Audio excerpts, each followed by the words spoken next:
team entrepreneurs scale the dialogue on how the entrepreneurs institute helps. Join us in amplifying this discourse online using the hashtag for the platform Energy95, hashtag Wealth Builders. Like I mentioned before, we're broadcasting on YouTube. To the platform Energy channels. The platform is powered by the Covenant Nation. So I will bring in on the first speaker. And her name is Rolake Akinkugbe Filani. Rolake Akinkugbe Filani is one of Africa's leading female voices on global business platforms. She's a versatile and entrepreneurial C-level executive with a unique career path and a blend of experience in energy, infrastructure, financial services, and media. She's currently group head and GM of the Investor Relations and Corporate Development at Zenith Bank. She sits on several global advisory boards and is a member of the Board of Trustees of WIMBIZ, Women in Business. She was recognized in 2020 as a top 275 global female influencer executives in energy by the UK's Energy Council. In 2015, she won the Best Africa Energy Analyst Award from Energy Africa US, and in 2018 was also recognized as a young economic leader in Africa by the Choiseul Institute, forgive my French, France. And she was also listed in the most influential people of African descent, 100 under 40, in the business and entrepreneurship category. Rolake has a BSc and an MSc degree from the London School of Economics.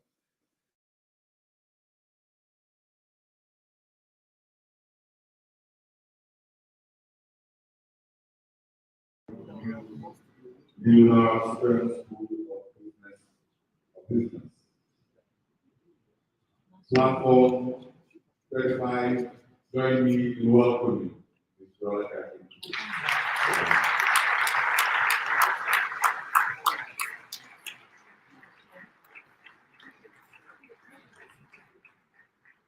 What are you guys doing?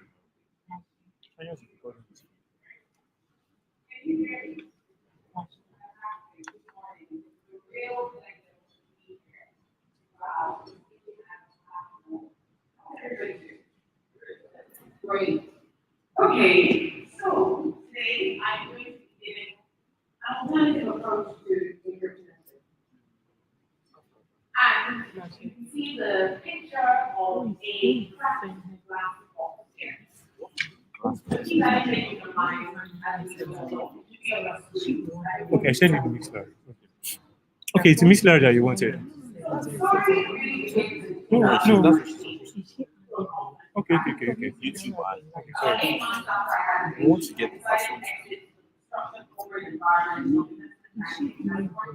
Yes.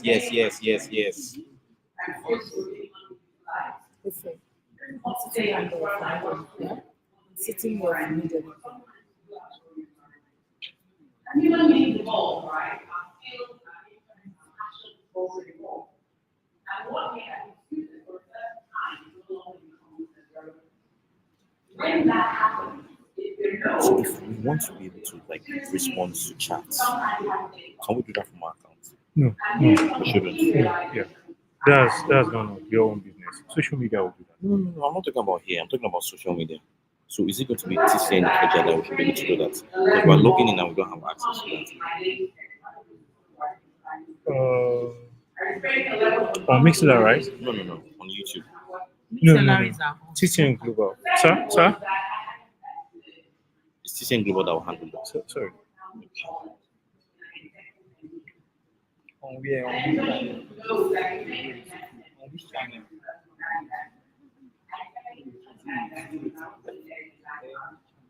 Okay. The third is that the skills, the knowledge, and everything that I gained have positioned me for a new type of role that I could not find in my environment at the time. And more interestingly, I'm sure there are many people who think my shoes in this regard. In the years before that decision, there was no obvious pattern or types of roles that entrances were pushing for. Now, if you're a naturally confident business person, if someone approaches you one day and says, you're looking for medical doctor, next day they approach you and say, you're looking for a test. Those weren't the roles I was being approached for, but you get the picture. And at one point, this caused a bit of angst, I'll be honest, because sometimes I felt a bit insecure, and I said to myself, am I not passing the right message across in my CV? The fifth point was that I seem to thrive in diverse settings: artistic, creative, technical, cerebral, multicultural, strategic, policy, name it.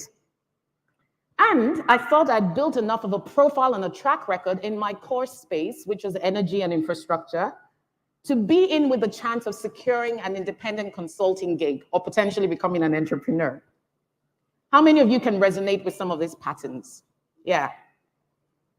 More importantly, I had greater clarity on what my non-negotiables were. So I knew that if I was going to go back into full-time work, there were just certain asks and requirements that had to be. And there was a very interesting realization. I realized that my happy place was where I was combining and exploring all my passions and also using my non-technical skills set. So here was I, the end of 2019, I just discovered a new happier equilibrium that I didn't want to lose by accepting a new job, a new 9 to 5. So any role I was taking on had to combine several key elements. And then it dawned on me I would enjoy a corporate environment with a strong entrepreneurial drive, where I had some flexibility to influence the overall corporate agenda and strategy and pursue a path of what we all now know to be intrapreneurship. Bingo. I had finally landed the answer, the light bulb moment. I'm having difficulties with this pointer. The light bulb moment we all have. And of course, they often tell us entrepreneurship is thinking outside the box, innovate, create wild products and services, break the mold within your next organization. But I also quickly realized that the path wasn't as I had thought. And I soon discovered a whole new meaning to the idea of intrapreneurship. So today, I'd like to introduce you to an idea I call cracking the box, an alternative approach to corporate entrepreneurship. Journey with me. Years ago, I was journeying through Charles de Gaulle Airport in France, and I remember coming across one of these big digital billboards. And one thing particularly struck me. There was a particular phrase, I believe it was an advert for a watch or something, one of these jewelry or luxury goods. And the word says, in French, pour casser les règles, il faut d'abord les maîtriser. Literally translated in English, it means to break the rules, you must first master them. I'm going to need the prompter to move just as fast as I am because I'm not sure this is working. The question then becomes, what are the rules? And the question I ask you is, what are the rules in the corporate world? So there are two basic precepts I want to set out first. In the corporate world, I like to think of rules in two ways. The first is, most corporate environments have what we call structures, rules, policies, procedures, the things that you live by that guide you. This is the written down law. If you break it, you'll face a disciplinary committee. But there's another very important set of rules, which is the gray areas, if you like. I call them the culture or the practice. It is a set of behaviors and practices which are not in policy, but which define how the system works. I think most people understand that. So in my mind, cracking the glass box means navigating the world of corporate policy, the laid down rules, in such a way that you're able to shape culture, which becomes accepted practice, and then which may or may not ultimately lead to a change in policy. So, what glass boxes are we cracking? Cracking the glass box also means being intrapreneurial. Think of the image of the glass box that's cracked. In fact, if you think about it, entrepreneurship can be so potent that it starts to shape and define culture, so much so that policy almost becomes secondary. So let me give you a very simple practical example. Imagine a woman who wants to go on maternity leave, and there's a stated policy that maternity leave is 3 months. That's a statutory policy. But here comes along a corporate innovator who breaks the mold, manages to get a new type of thinking around maternity policy that includes additional months for women who desire it. That person has set and shaped a new culture which may not exist on paper, but has now become practice. So I also want you to think about entrepreneurship almost like a force field. It's almost always in resistance to something or a set of practices. But guess what? It doesn't actually break the box. So, what are these cracks of entrepreneurship that I discovered in that post-2019 era? I'll take you through 6 of them very, very quickly. The first one, the first box that I cracked, or the first crack in that box, was the idea that you can carve an unconventional career path for yourself in a structured corporate environment. I currently work for a highly, highly conservative banking brand. Anybody who knows the brand I'm talking about, right? Very conservative banking brand. But somehow today, I have a work structure that on Saturdays allows me to host a weekly business program on Arise News called Business Week. Right from the very beginning of the conversation, when I was being headhunted in March 2023 with key principals of the bank, the MD and the chairman, I was very clear about articulating my value and what I brought to the table at the onset. And that gave me some negotiating leverage as far as my work structure was concerned. I wanted to be able to run a 9 to 5 and still have time to pursue my interests in media and communication. Now, I have to be clear, this is not about having a side hustle. So back in December 2022, when I got the opportunity to anchor this program, the light bulb moment came. What better way to express one of my core talents and skills, talking about business and economy, anchoring a business program, and telling African business stories, which was a clear passion of mine, and then combine it with a role that was ultimately market-facing. But in order to be able to do this successfully and allow my very conservative banking brand to find this acceptable, there were 3 things I needed to be aware of. The first one was around alignment of my passion or the problem I was solving with corporate objectives and strategy. I work in an investor relations role, which is very outward facing. You're constantly communicating with investor community, articulating the company's equity stories to the capital markets and global and local investors. I can't think of a better complementarity between my media endeavor and this 9 to 5 role. But to do this, you have to embrace and understand your corporate objectives and value proposition. And if you think about those corporate objectives and value proposition as a glass box, that's the first way to crack it. The second part of it is really around seasonality and flexibility, recognition that the black box may need to take priority in specific seasons and at specific times where your deliverables are at stake. This may also mean being willing to play by some rules as trade-offs for some cracks. Are you following me? And the other thing I soon discovered was that you should never say in a personal capacity what you might not say in a professional capacity, which brings me to my final point on cracking the first box, brand ambassadorship. Acknowledging that while this serious non-work endeavor is being done in a personal capacity, by virtue of concentration, I'm still a representation of my 9 to 5 corporate brand. And so what I do or say can be taken out of context or attributed to that brand, even when I'm not functioning in that capacity. The second crack is this idea that you can redefine 21st century corporate identity. The box naturally assumes that corporate identity is static, but the crack doesn't. The lone entrepreneur who's bold enough to stand out, step out, and define culture is reshaping both how senior executives and external parties perceive a typical staff member. And then this is one I really like, the third crack. The fact that when you solve problems as an entrepreneur, you're not only delivering solutions, but you're connecting people and resources. Entrepreneurs actually create new systems. They create value, whether that's connecting people, connecting resources.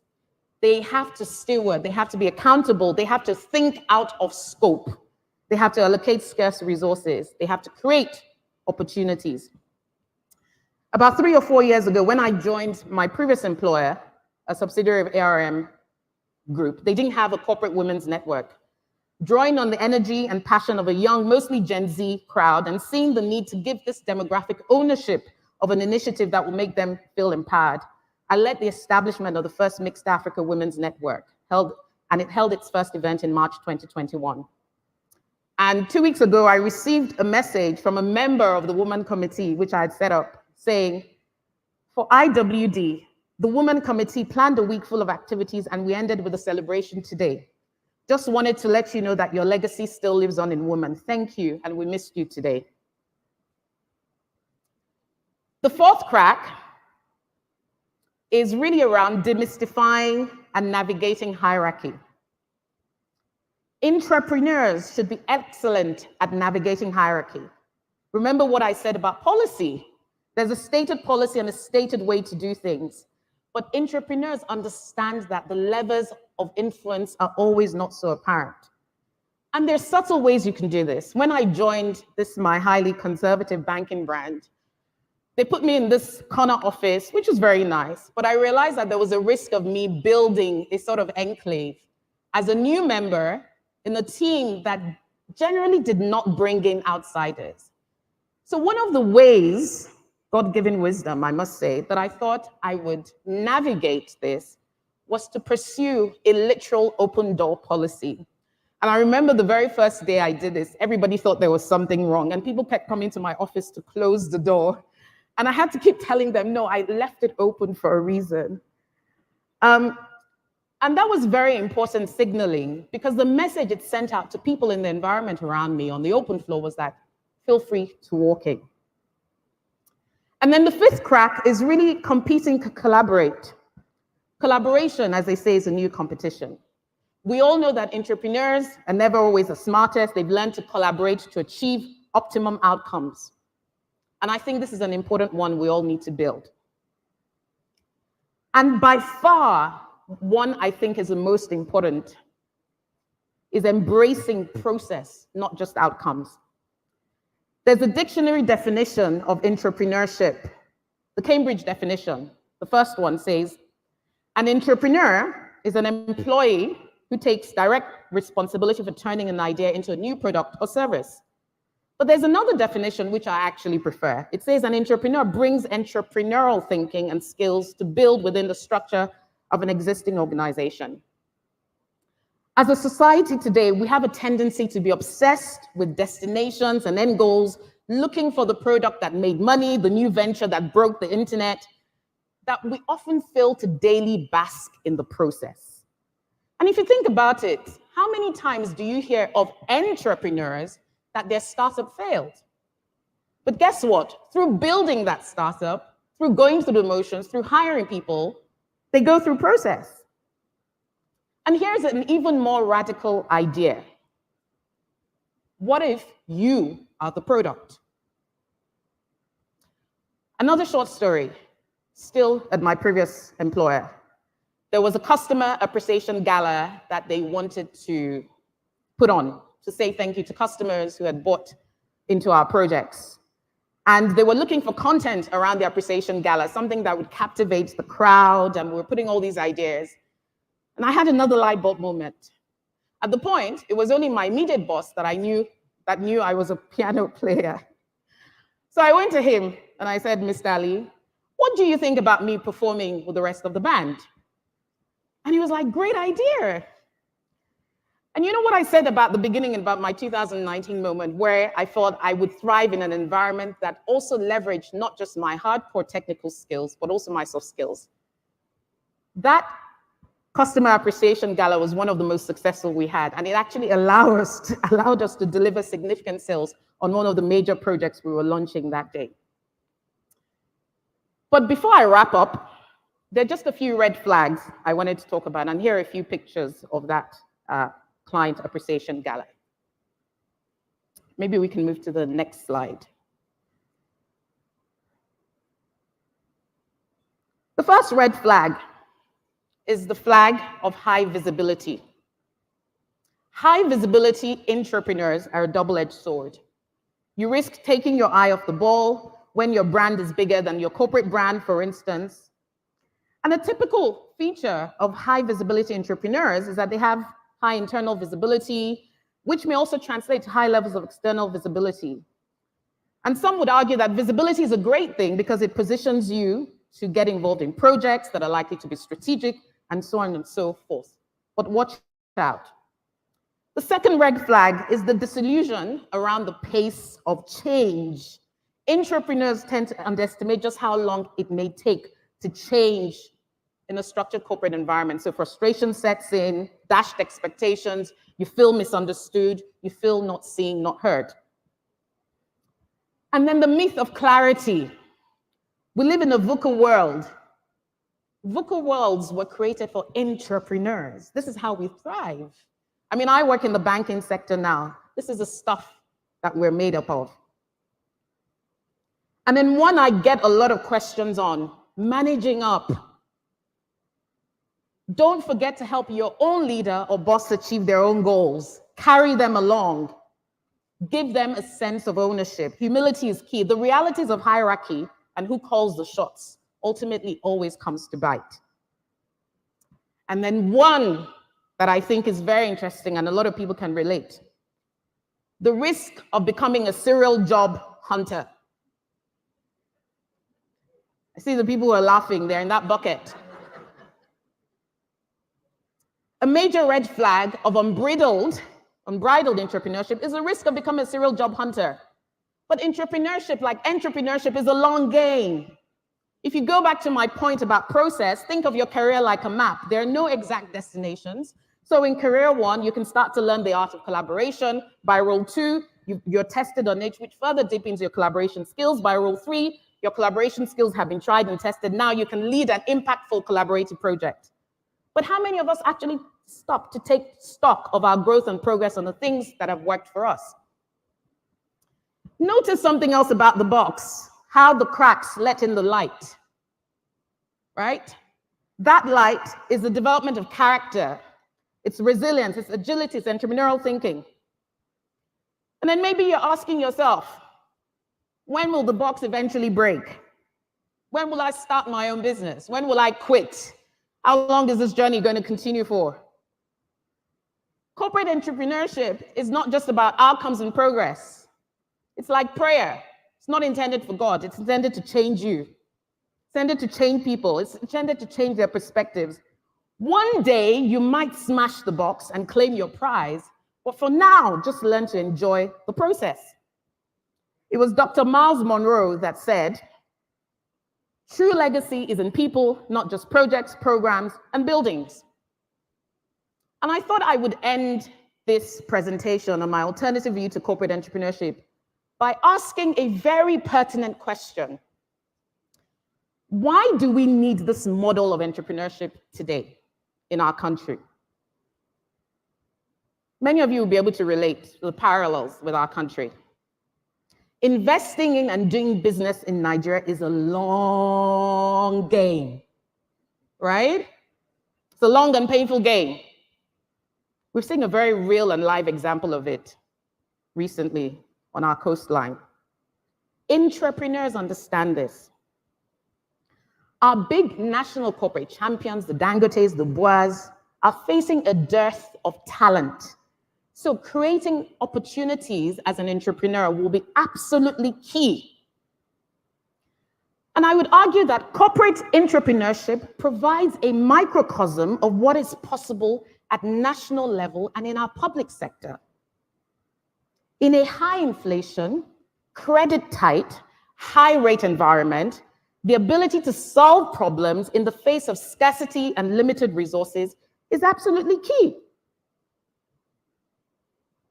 So the entrepreneurship model is the most ideal for nation building. And since this is a platform, why not?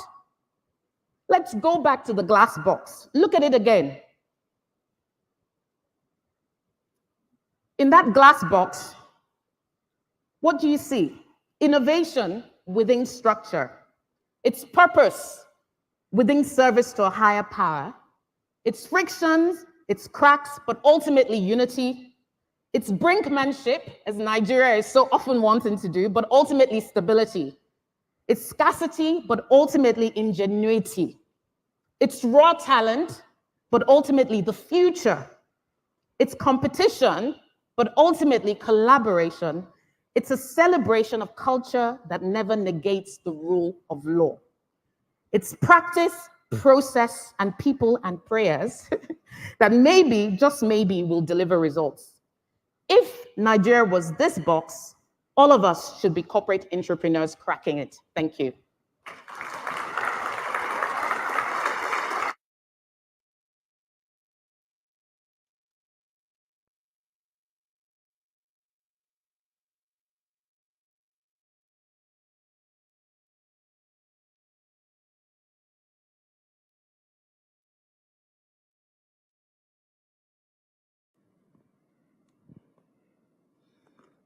I'm certain that we can do better.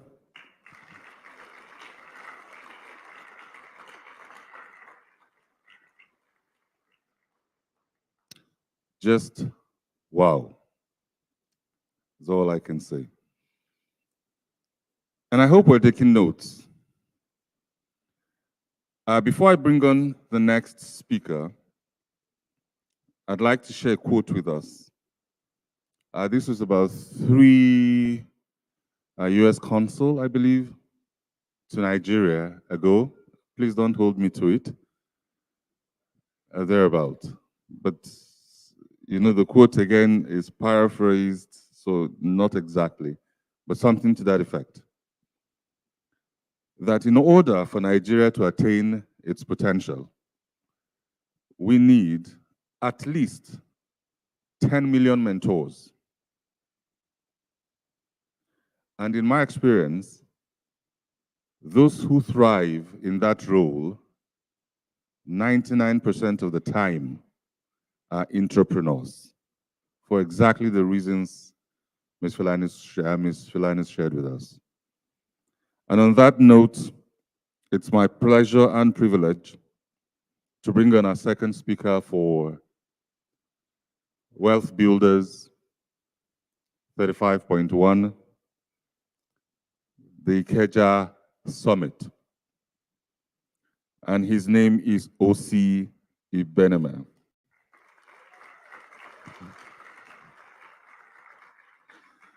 Osinachi Ibeneme is a seasoned finance executive and inspirational leader with over 20 years of corporate experience in multiple finance domains. He's currently the Director of Financial Reporting and Control at IHS Towers. OC started his career at PricewaterhouseCoopers, where he led several engagements providing assurance and consulting service to large multinationals across different sectors, and at General Electric, where he spent 10 years and held several senior finance leadership roles, including Director, CFO Africa. He was also Commercial Controller Africa and the Regional Controller Africa.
products, services, markets, and processes.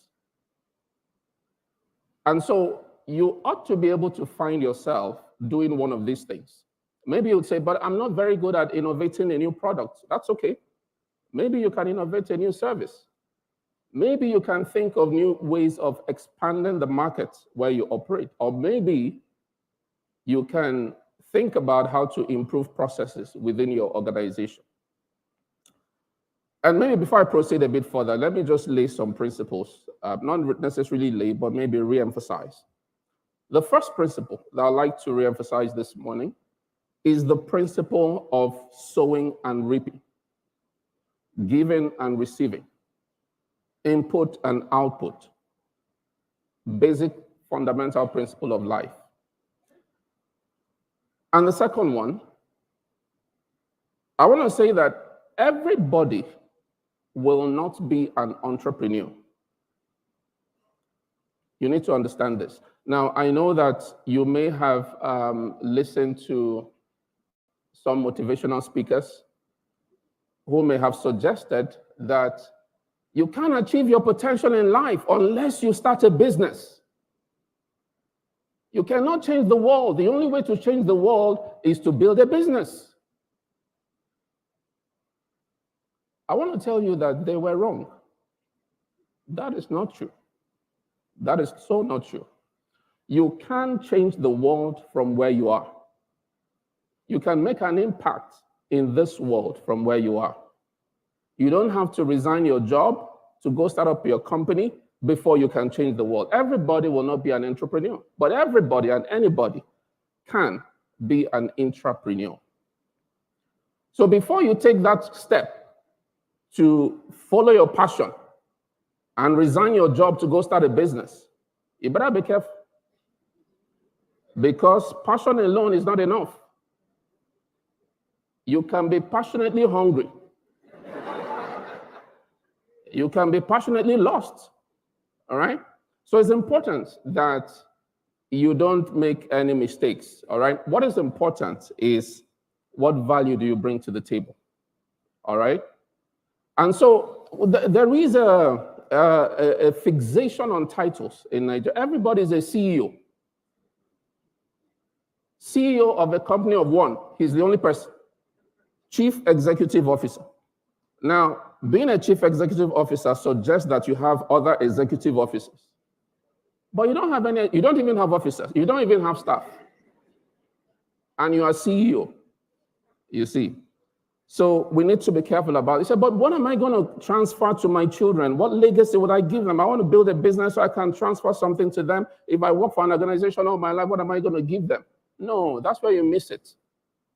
What you transfer to your children, the biggest legacy you can give them are values.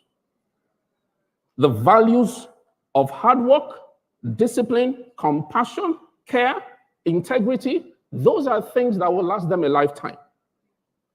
You can transfer a company to them, 5 years down the line, it's shut down. So we need to be focused on what is most important. Now, when we talk about entrepreneurs, I mean, history is replete with entrepreneurs who innovated products that not only changed their organizations, but changed the world. And you see some of those examples on the screen, from the PlayStation to Macintosh to Post-it notes to Amazon Prime. These are all products that were brought into this world by people who were working within an organization. They didn't need to leave to start something to do what they did. I mean, if you look at PlayStation, for example, this was led by a group of employees led by Ken Kutaragi. And you know how far this has gone. When he brought up the idea, initially it was shut down, but ultimately he went on eventually to become the chairman of Sony at some point, and so on. Amazon Prime, the same thing. Today, Amazon Prime grosses over $19 billion. This was an idea brought up by an employee. So where you are within that organization, there is a lot, so much that you can do. Now, innovation drives wealth. But I sat down to think, so what drives innovation? Where does innovation come from? Because sometimes people say, I'm not a very creative person. Not exactly true. There's something that drives innovation. And I've come to the conclusion that all of innovation, from ancient history to date, all of it is founded on one word. All innovation is predicated, is grounded in this one word. And that word is the word care. C-A-R-E, care. It is care that drives you to think of new ways of making life better for this world. It is care that motivated the person who thought people are walking distances to get to several towns and to their farms. How do we make this easier for them? How do we move people from one point to the other in an easier fashion? That's care. And that's how the bicycle came into being. Well, the bicycle was good, but it wasn't good enough. How do we move more people? Because you can only pedal so long a distance. How do we move more people in an easier way? The car came to be. And from there, we moved on to the aeroplanes. Because all of that is driven by care. You have a 10-story building, and people have to climb all the way up. And somebody's thinking, how do we make this easier for people? You bring in the elevator. That innovation comes. But it's founded from care. That's where it comes from. That's where it comes from. You go to the bank, for example, today. Many years ago, some of you may not relate, some of you might be Gen Zs, but many years ago, there was a time you had to get a teller, you had to get a ticket to wait your turn before you could take your money from the bank. And you spend hours in the bank. But when you care about that, you say, how do we make this easier for people? So today you can use your ATM card and you make withdrawals. You can transfer in a minute. All of that was driven by care. And so the challenge before us as employees is then I ask you, how much do you care?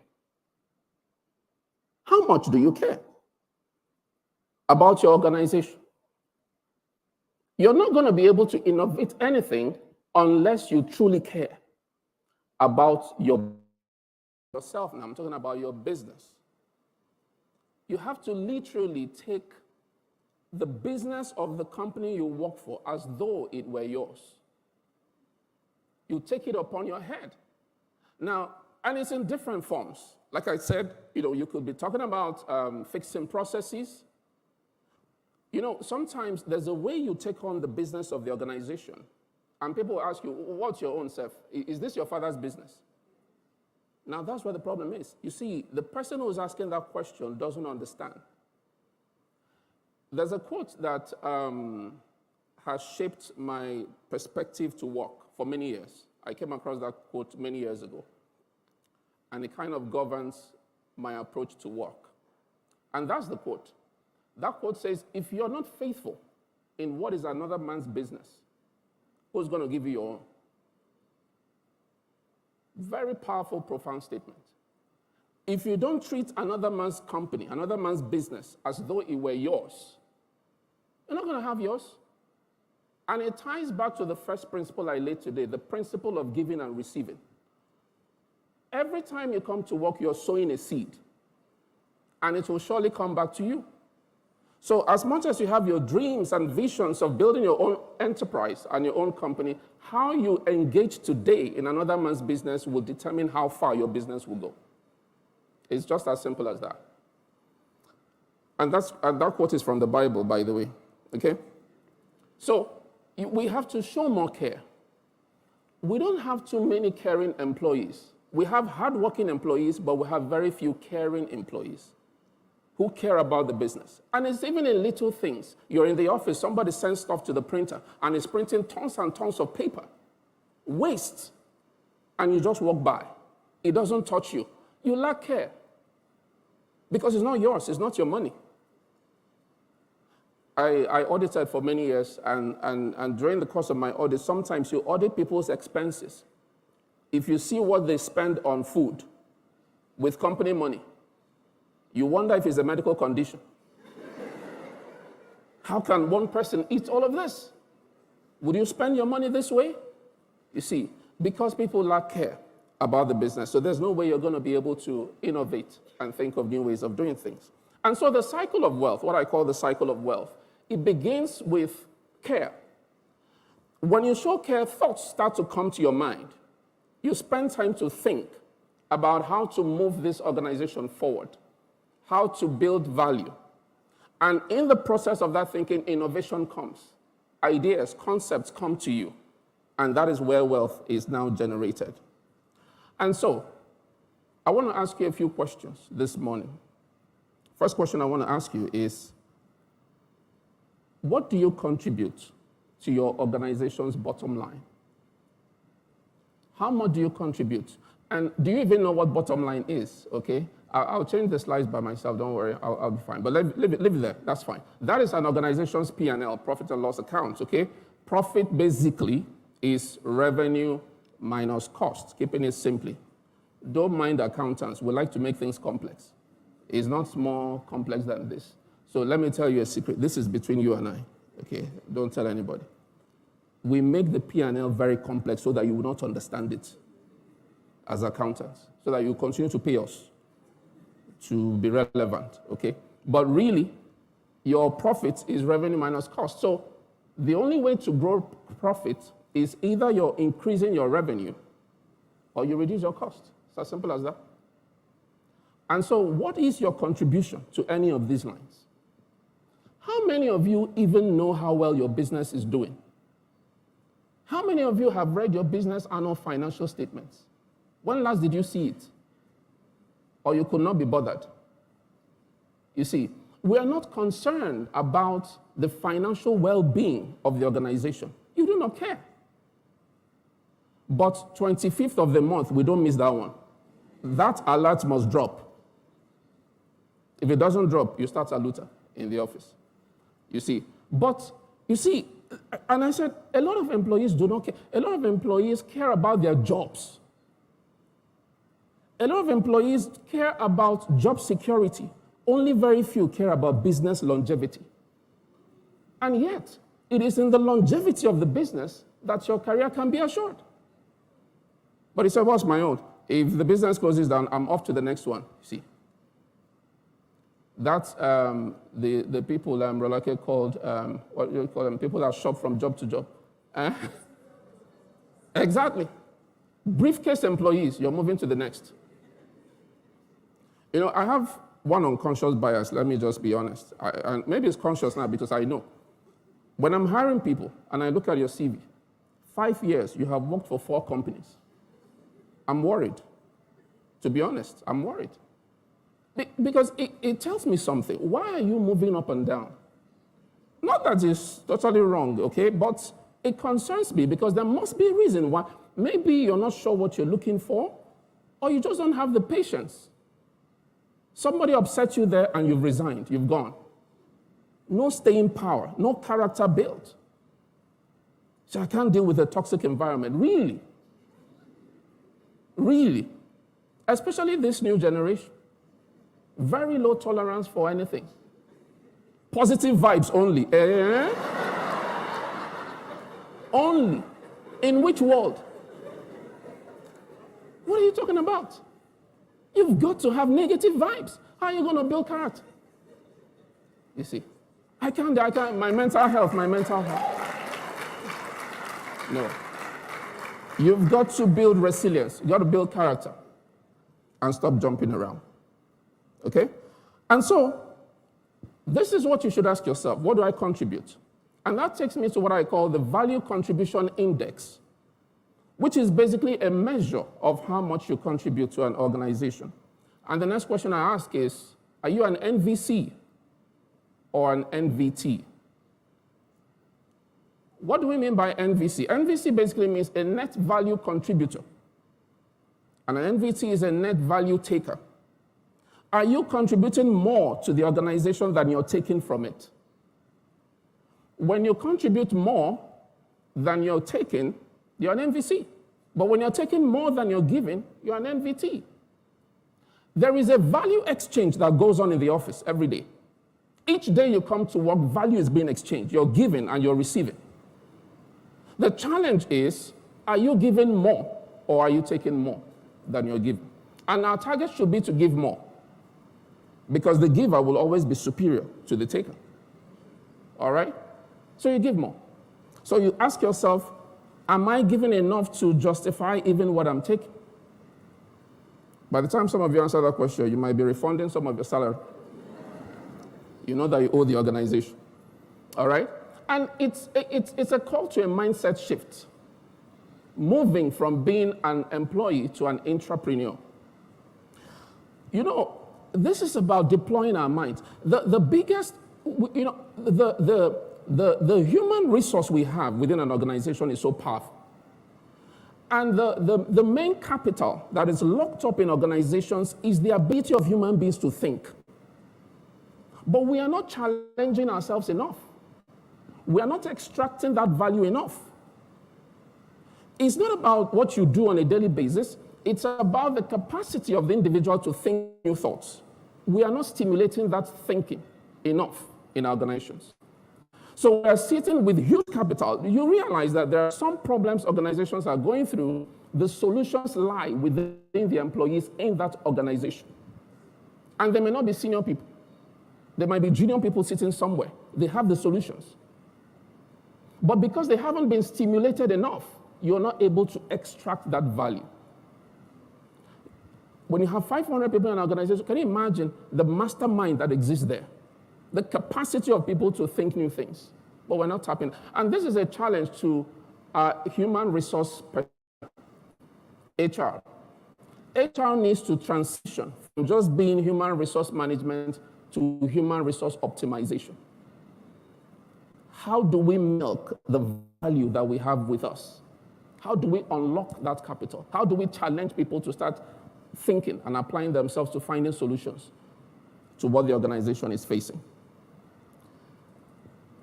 So we begin that transition to becoming an intrapreneurs. How do you do that? First thing, think growth. Think growth. How do we grow this business? How do we expand this business? And you can get ideas even from the streets. Bring those ideas. No idea is silly. Bring those ideas, but think about growth. Think solutions. There are so many problems. Some people are experts in problem analytics. They can define the problem. They can talk about the problem. They can tell you 100 ways it will not work. What about the solution? We need more solutions than analyzing the problems. And then you can also engage entrepreneurs. Get closer to entrepreneurs so you understand how they reason and you can think like an entrepreneur who has an ownership mindset. The corporates also, we have a role to play as organizations to drive critical thinking and innovation within our organizations. What can we do as organizations? Encourage collaboration. Collaboration enables people from different units to come together to share ideas. Encourage that. Let's have more of those conversations. Encourage critical thinking. I understand, I was going to ask you earlier, but I understand in Google at some point they gave 20% of time to people to just work on something outside of your normal jobs. Critical thinking. We need to drive that. Reward and recognition. Reward those who bring up new ideas, fresh ideas on how to take the business forward. Set up competitions. A competition of ideas on how we solve the problems within the organization and make sure it's rewarded so people are motivated to do the same. Provide the resources and support in terms of time and finance that people need. This is so important because you know why? About 88% of companies that were on Fortune 500 about 50 years ago are no longer there. They've died because they did not innovate to move into the future. So this is why this is so important for us to make sure we're driving those conversations within all of our organizations. And so, I want to start bringing this to a close. There's a question that we always ask, which is an important question. And we ask the question, what do you bring to the table? How many of you have heard that question? It's a very common question. What do you bring to the table? It's a very important question because it challenges us to ask what contributions we're bringing. But I think there's an even more important question, which we're not asking. and we should ask. And that question is, who brought the table? Who brought the table? What you bring to the table suggests that there's a table in the first place. But who brought the table? That's when you begin to think like an entrepreneur. Because that table is the platform where all of us bring our skills and contribute to growing wealth. But if we had more tables, if we could expand that table, then we will multiply the wealth. And that's what we should start thinking about, beyond what we bring to the table.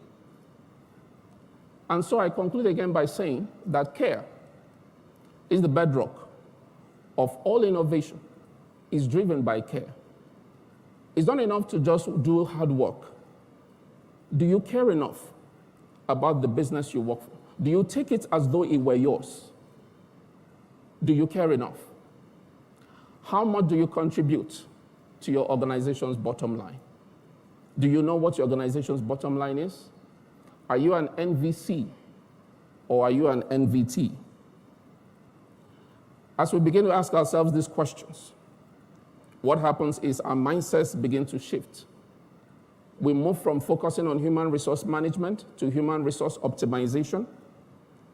And we start to think like intrapreneurs that want to grow wealth for our organizations. And beyond asking, what do you bring to the table? We move from being table servers to becoming table makers. It's been a great honor sharing with you this morning, and thank you for listening. Thank you. Thank you.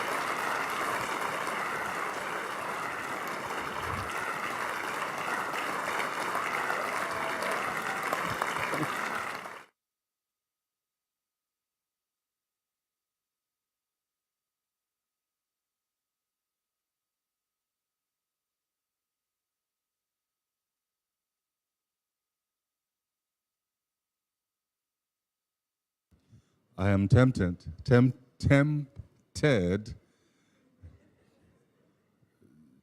just for my mouth to be in a permanent posture of wow. And just from one to the other, it's amazing. And to think that we have how many more to go? Is somebody looking forward to this? And let me say that we have the opportunity to listen to every of the speaker again after they've spoken, because it's going to be a panel session. And we would have the opportunity to interrogate some of the ideas they've put forward and, hear deeper insights from them. Because again, questions have a way of drawing. I mean, the things they thought about this morning when they woke up, but wasn't part of their presentation, they didn't unpack that. And so we're going to hear that. Don't forget, you can help to amplify the brilliant nuggets that are being shared here through the hashtag ThePlatformNG35, hashtag Wealth Builders. Now remember that the platform is powered by the Covenant Nation. Right. Just right before I bring on the next speaker, I'd like to share one more quote with us, or thought. It says there's typically in every workforce, the productive labor, those who are engaged, or there's productive labor and there's unproductive labor.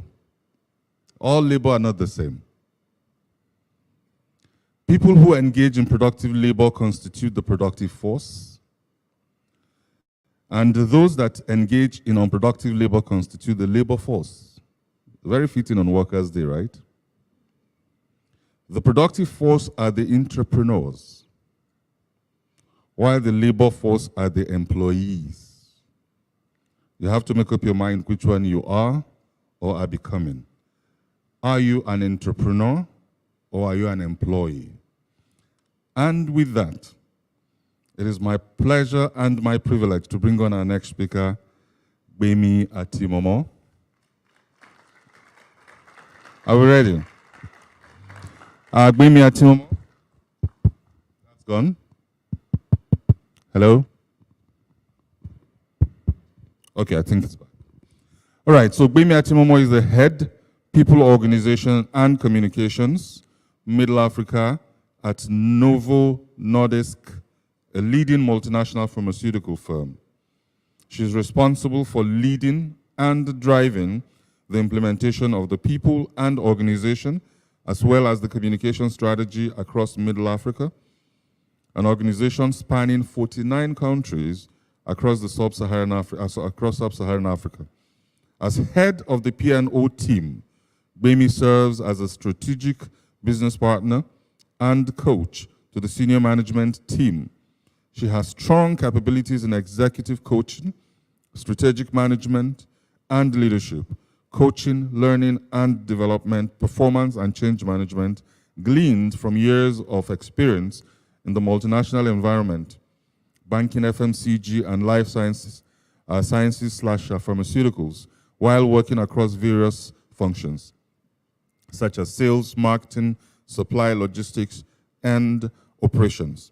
She also has she's also a certified HR business partner from the Society for Human Resource Management, US, and has dual certification degree of Master of International Business Administration from Eton Business School and a postgraduate advanced diploma from Cambridge International Qualifications, United Kingdom. Please help me to receive Gbemi Atimomo as she comes to share her thoughts with us.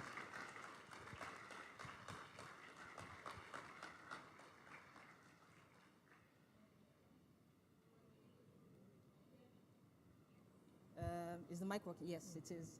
So I'm going to take OC's challenge. He has challenged those of us in HR. And I take it very personal on behalf of as many HR professionals are here. How many HR professionals are here?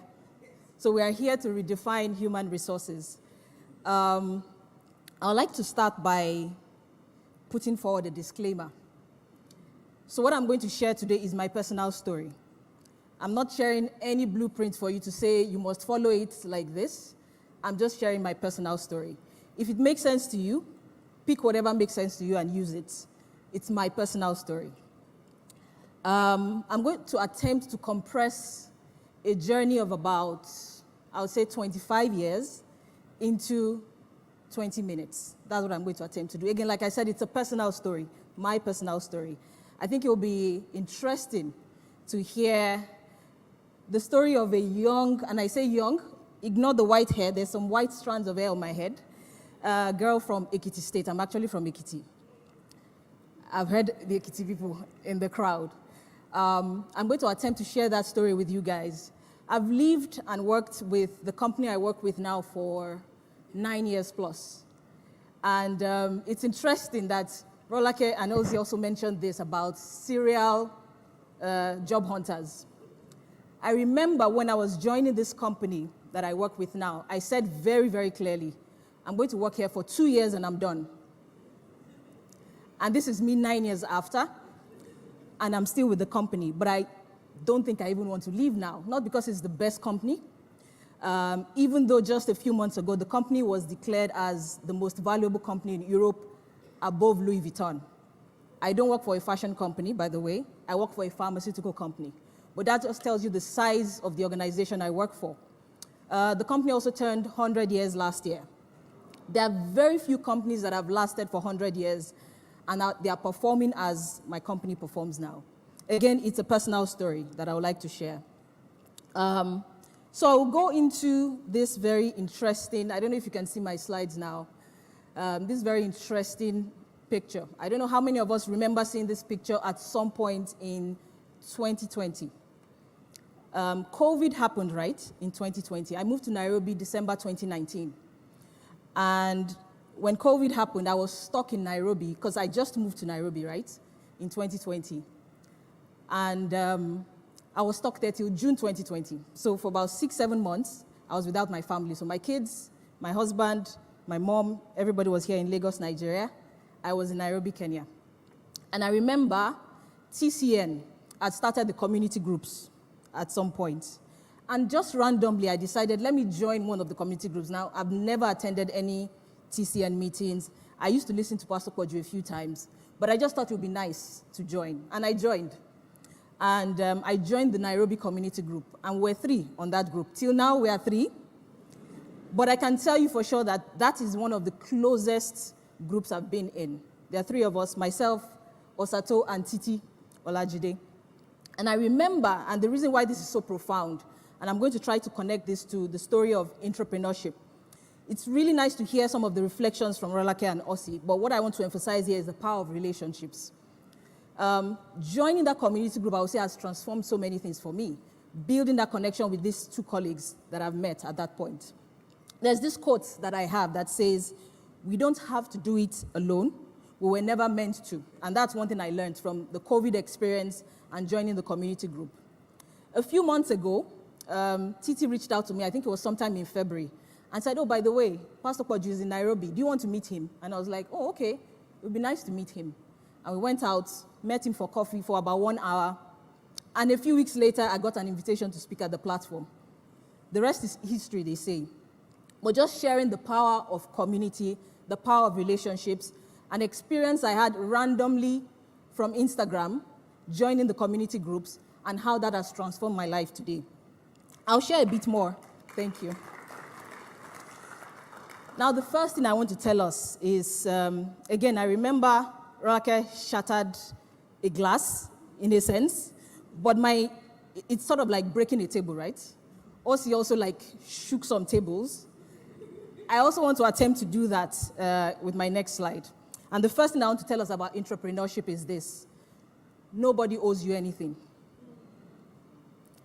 I have learned that in my short career of about 20 years that nobody owes you anything. So when you hear about entrepreneurship, intrapreneurship, a lot of people think, okay, I need to get something. I need to make money. And again, Ossie mentioned this a lot where he talked about giving. Nobody owes you anything. A few years ago, I think it was my husband's mentor was talking, and he was saying that companies will train you for where they want you to go. You will train yourself for where you want to go. I've worked in HR for quite a bit, and I've taken a lot of daggers from colleagues who say that give feedback to HR. HR doesn't train us. HR doesn't invest in us. And I smile. We try to do what we can. But what I've learned from my own personal experience is, like I said, the company will train you absolutely for where they want you to go. But you need to make up your mind and decide that where do I want to go with my career? And that is where you train yourself.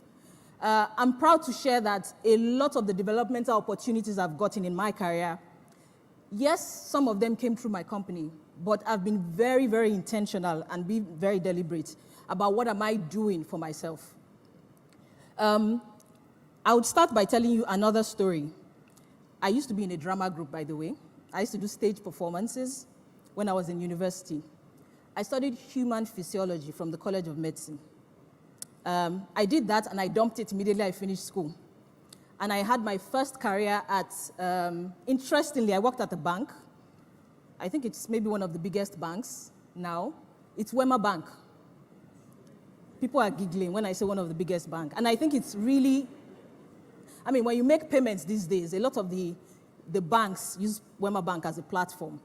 And I say this because one of the things I learned there from Wema Bank, just fresh out of school, was the power of just being intentional and listening. And I'm sharing this because, again, from HR, people need to learn to listen when you work in organizations. As an entrepreneur, don't get yourself to a point where you feel like you've figured everything out. So I started my career at Wema Bank in 2005. And I think it was during the time I was at Wema Bank, I was in Oshogbo then, interestingly. And my husband reached out and said, oh, by the way, do you know Guinness is recruiting? I said, no, I don't know. Do you want to apply? And we agreed and we went ahead to apply for it. And I joined Guinness in 2006. I joined as a graduate trainee. And through the graduate trainee program, what they typically tell you is that you get to experience 3 different departments. And then when you finish your 2-year program, you decide where do you want to go. So I worked in HR, I worked in corporate relations, and I worked in marketing. And I remember that the plan was that my primary function, which was HR that I showed interest in, I would spend about 9 months there and then the others 3 to 6 months.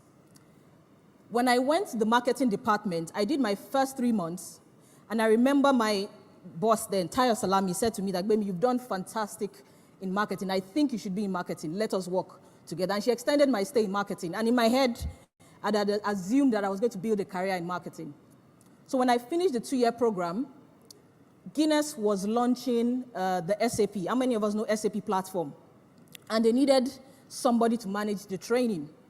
And they said, you know what, baby, you finished your 2-year program. What do you want to do? Do you want to stay in HR or do you want to move in marketing? Marketing for me felt like, and I want to be very honest with you, the only reason why I felt HR would be the decision for me was because I felt it was going to challenge me. I felt like marketing was something that, yeah, I enjoyed it, I had fun, and my husband is a marketer anyway. I don't want both of us to be talking marketing at home. That was the only reason why I decided HR. But I can tell you for sure that that is one of the best decisions I've taken in my career. Because with HR now, I can tell you that I've seen the world. I've actually seen the world. One of the things I also decided when I was working with Guinness was that with a background in human physiology, coming from the bank, I needed to invest in myself. So one of the few things I did with the mindset of an entrepreneur was, how do I build my skills as a HR professional? And so I decided that I needed to get some theoretical knowledge in HR. So I started with the certifications. We had SHRM, PHRI, and CIPD. That for me was like laying the foundation for HR for me. I think Guinness is one of the best places to work if you ask me, because I spent 8.5 years thereabouts at Guinness. But during that period, I got an opportunity to explore different departments. And when I say different departments in HR, from total reward to performance management, business partnering, and everything. And then sometime in 2014, December, random email from LinkedIn. Someone from Novo Nordisk reached out. I know one or two colleagues from Novo Nordisk may be in the crowd here. And there's this joke we have where we say, people used to confuse us with Novartis. How many of us know Novartis here? How many of us know Novo Nordisk? Not too many. But Novo Nordisk is much bigger than Novartis, I can tell you that for sure. So when they reached out and then they put a call through to me, they said, do you want to work for Novo Nordisk? And I was like, is that Novartis? Imagine, error. I thought that was the end. I wasn't going to get that opportunity. But they clarified and said it's Novo Nordisk, leaders in diabetes management and the rest. Would you like to come work for us? And I did, I agreed. And I remember then one of my colleagues then, his name is Ishola, he called me and said, Bemi, they're going to send you an offer. You may not like it, but I can tell you, you will experience the exact words he said, a life-changing career with Novo Nordisk. And I took that bet and decided, okay, let's try it. I'm moving out of my comfort zone, being in FMCG for over 8 years, to pharma that I knew nothing about. Even though it did feel like going back home, because, I had a background in biomedical sciences. So I took that plunge, and I took on responsibility for English-speaking West Africa, mainly Nigeria, Ghana. I did that role for about 18 months. And then I remember my boss then reached out again and said, by the way, I think you need to take on more. And this is from a mindset of being an entrepreneur. Sometimes, again, going back to what I said about the company training you for where they want you to go, you training yourself for where you want to go. There are so many times I hear, maybe not the Gen Zs, but people generally complaining, oh, my plate is full, I'm doing 3 people's jobs. From the HR perspective, I do recognize that we need to do more in terms of building capacity and making sure that we spread out the responsibility, hire as many people that we need to hire. But there's also the place of balancing the bottom line, where you can't just go gung-ho and just hire randomly. But I also believe it's an opportunity for us as entrepreneurs to take on responsibility. And I'll give you an example. I remember when I was at Guinness, when you work in different departments in HR, there are 2 areas I hate in HR. The first one is recruitment. I know it seems strange as an HR person. Thankfully, I have a large team, so when I need to recruit, I delegate. And then when it gets to the easiest part, like, okay, now it's time to review the top 2, I go into it. I don't enjoy interviewing. And then total reward, because it has to do with a lot of numbers. I don't like numbers, but I have to deal with it anyway. And I remember when I was at Guinness, one of my managers was the reward manager for Guinness. And she used to give me some responsibilities, make me help with this, do this with reward statement. When I was going to interview for Novo Nordisk, my business case was simple. Design a total reward plan for the Nigeria business. This was a responsibility that on a good day, I didn't want to do it. But I always went into some of these tasks with the mindset of take on more, build capacity. And so it seemed easy, and then I got the job, but it was through pain because I don't enjoy total reward. I don't, but I do it because I know I have to do it as part of my job. As being the head of HR, I need to review total reward. I need to design policies around total reward, and I do it. Same with recruitment. I don't enjoy it, but I do it because I have to do it. So I'm just sharing that sometimes you need to take on responsibilities and tasks that you generally are not comfortable with when you're trying to be an entrepreneur. Again, just putting some of my deliberate acts to try and improve myself. Again, when people come to me as a coach and they're saying, what can I do to build my career? What training should I do? The first thing I tell them is that don't go for a training. In fact, when people ask me, what course should I study to be an HR person? I said, don't study anything. You need to try and get your hands dirty first before you now go and get the training, because that's the way I've seen it work. So gradually, as I was building my profile as an HR person, I realized now to be managing a team at some point, how do I build capacity as a leader? And even though I was trying to manage a team, I realized I needed to go for some formal training. And so I reached out to Cranfield University, registered for a program called Women as Leaders. And I went for the training. I came back, and I think it was a few months after I came back, my boss got another job. And then she called me one random day and said, by the way, have you applied for my job now that my job is vacant? And I was like, no, I've not applied for it. And she said, why? I said, I don't think I'm ready. She said, no, go ahead and apply. Again, cut the long story short, I got this role as head of P&O in 2018. Now, if you remember when my profile was being read, it says I'm responsible for Africa. So when you look at the map of Africa, take away North Africa, take away South Africa, the 49 markets in the middle, the 49 countries in the middle is what I'm responsible for. That's also why I have more gray hairs these days. Because, so the countries that you typically see in the news on CNN, the Sudans, of course, Nigeria, and a few other countries, those are the countries that I manage. And I remember that the office for Middle Africa then was based out of Dubai. And my first project as head of P&O was to move the office from Dubai to Nairobi, Kenya.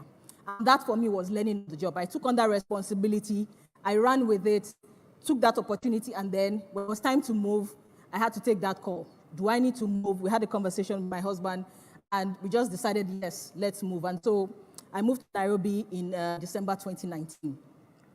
The third part of the story that I would just like to share here is, remember that I took on responsibilities for Middle Africa in 2018.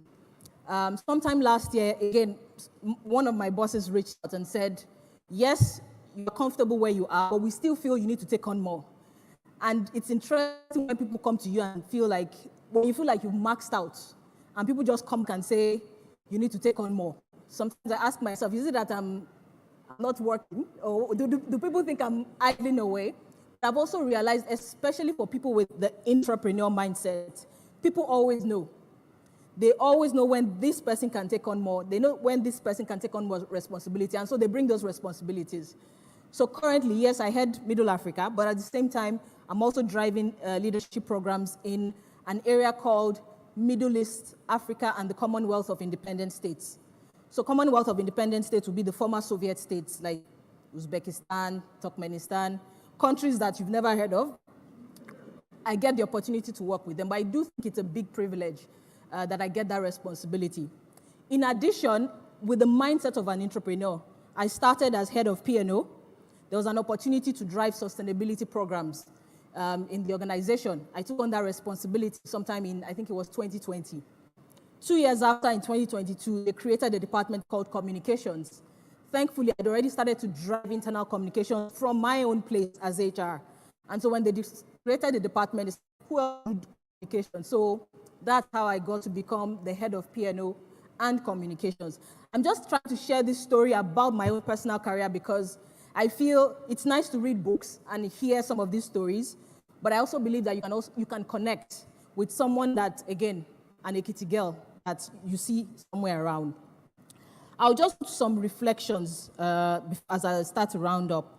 There's a book I would like to recommend, actually a few books I would like to recommend that would help as you reflect on entrepreneurship. The first one is How Will You Measure Your Life? I don't know how many of us have read that book. That book is a transformational book. And there was something it says in that book. It says you can talk all you want about having a strategy for your life, understanding motivation and balancing aspirations with unanticipated opportunities. But ultimately, this means nothing if you do not align those with where you really spend your time. How do you spend your time? People say time is the ultimate currency. I've revised that to say your energy is the ultimate currency, because you can have the time and supposedly use it, but what type of energy do you invest in some of the activities that you engage in when you are working for companies you work with? The other thing I would like to encourage us to think about, especially as a coach, is that the power of, remember I talked about community and relationships, the importance of coaches and mentors in the lives of you as an entrepreneur. I'll just share briefly about some of the coaches I've worked with. The first person I'll talk about, her name is Ngozi Adebiyi. She actually was my first manager at Guinness. And currently she's one of the coaches I work with, herself and Malini. And there was a day they asked me a question when I was having a coaching session. And I remember very clearly, Malini particularly asked me a question like, Bemi, you are the head of P&O. What is holding you back? And that question hit me because, I'd been head of P&O for almost 3 years. But she was just asking me some reflective questions, like what is holding you back? Like, put your foot down, make the decisions you need to make, and those reflections are some of the things I will tell you that has transformed my life critically. The other person I would like to talk about is, his name is Ken, one of my managers that I've worked with in my organization.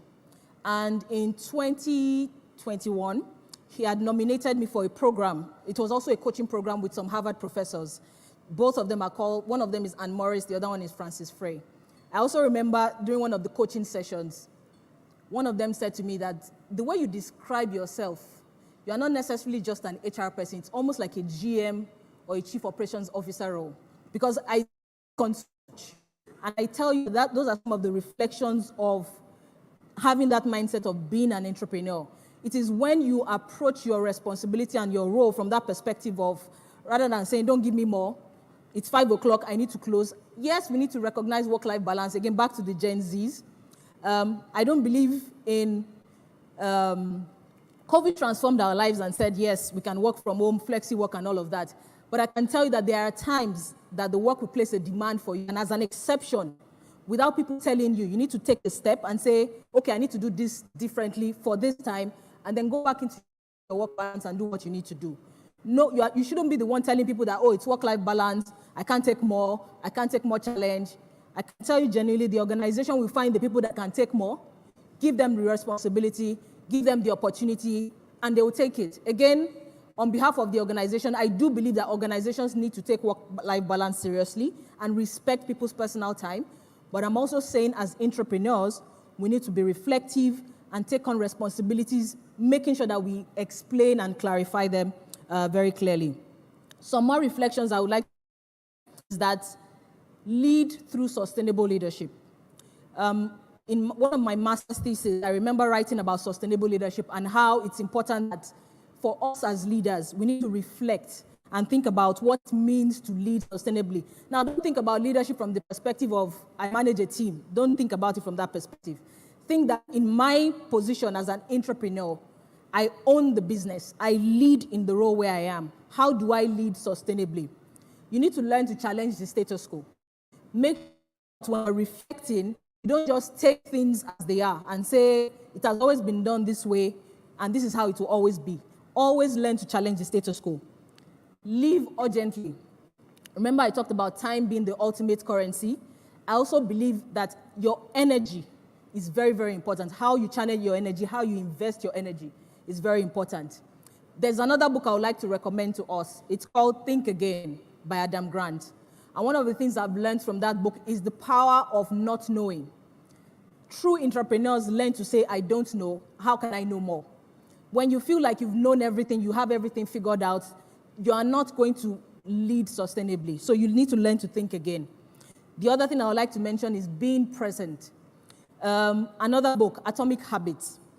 There was a part where he said that it's not so much about setting goals. He says your goals will always fall to the level of the systems you've put in place. So you show up every morning, you already have a schedule, you already have a plan of what you do. Focus on those things rather than thinking of, I want to become the next CEO. I want to become the next HR director. How can you focus on the little things you are doing one step at a time today that will build up to where you're going? And then the last thing I'll mention is stretch. Remember I said that for a lot of people who say they are truly entrepreneurs, you will always find yourself in places where you need to stretch beyond your place of comfort. There's a question I would like to ask, and it says that if you were not toning it down, how would you come across to people around you? If you've ever heard from people saying that, what is your own? Exactly what Osi was saying, that why did you carry this thing on your head? Like, is it your father's business? Tell them that, yes, it is my father's business. Because remember I talked about the organization I worked for, about succeeding 100 years over. There are very, very few companies. And I think it's the power of the kind of people that work in those organizations. As I begin to round up, let me just take it to the last point. I'll skip this one. Remember what I said about no one owes you. No one owes you. It's very important that we learn that. Organizations will train you for where they want you to go. You will train yourself for where you want to go. Remember that you have to own your career. You have to own your role, and you have to understand that this is where I am and this is where I'm going. Do not wait until the organization says this is where you need to go.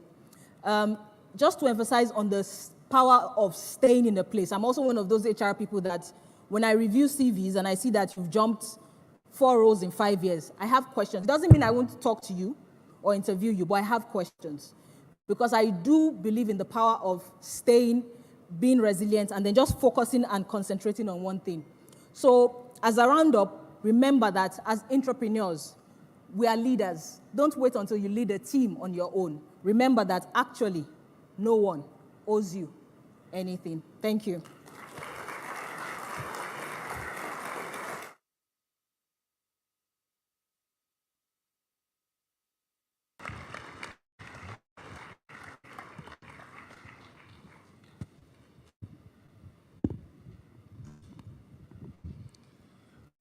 By now, I expect that our heads are spinning. And I wonder how you are keeping pace. But just so you're not selfish, consuming this alone, please put the thoughts out using the hashtag platform NG35. The last speaker alone, I'm not sure how many quotes she dropped. And I have to say, I'm feeling a bit intimidated. I came up with one more quote, but there's so many quotes. So put those out, hashtag wealth builders. And remember that we're also broadcasting for those who are at home, or for if you have anybody who is not on the hall and would like to stay in touch with what's going on here. We're on YouTube and broadcasting as well on channels. But on channel, we'll be attempting to we'll be covering, as a matter of fact, the 3 summits. And so this is the platform, 35.1, the KEJA Summit, focusing on entrepreneurs as wealth builders. And it is powered by the platform, by the Covenant Nation. So let me bring on the next speaker. His name is Olumide Balogun. Thank you very much. Let's put hands together for him. So Olumide Balogun is the director of Google West Africa. But just in case you notice, Google is working a little better today. Now you know why. Where he spearheads the company's strategic growth and expansion in the region with almost 2 decades of experience in the tech industry. He is differentiated by an uncommon complement of consumer solutions expertise, marketing communications, and a keen understanding of business dynamics. Before his tenure at Google, Olumide led teams for global tech brands like Microsoft, Nokia, and HMD Global across a variety of roles from product strategy, technical account management, developer, and ecosystem development to business strategy and marketing. Olumide holds an MBA, and now I do. Olumide holds an MBA from Imperial College Business School, London, a certificate in sustainable development strategies from Harvard Business School, and a BSc in computer engineering from Obafemi Awolowo University.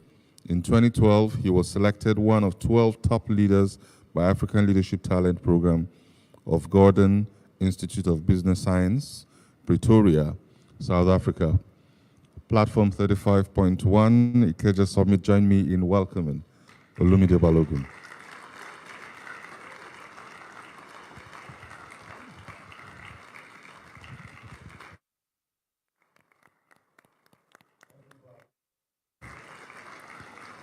So that will put a bit of pressure on the protocol people to fix his mic. You're welcome, sir. Good morning, everyone. Good morning. Let's do that again. Good morning, everyone. Good morning. And happy Workers' Day to each and every one of you. I want to start by saying, sending my deep gratitude and appreciation to Mr. Ju and Pastor Toyin for the platform. I mean, it's been 17 years. Just take away 17 years from your age so that you understand just how much. A round of applause. Let's do that properly. Let's do that properly. I also want to thank them for the opportunity, to speak to the world. Really, I feel from the bottom of my belly like I have something to share with everyone today. So hopefully you've been taking some notes. I want to appreciate the previous speakers. I feel like they've done an incredible job.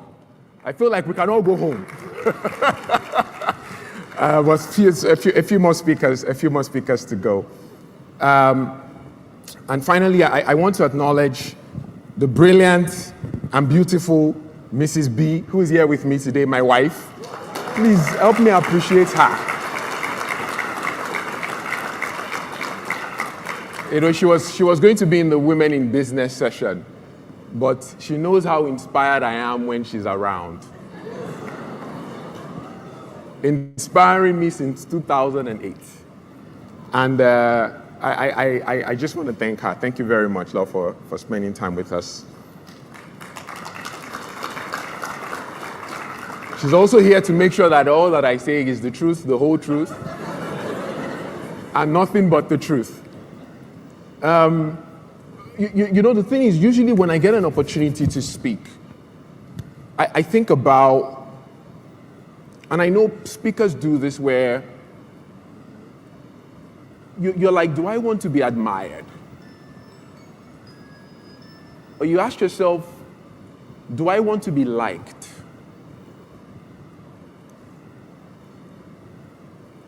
And none of those two things mean anything to me today. Maybe the like a little bit.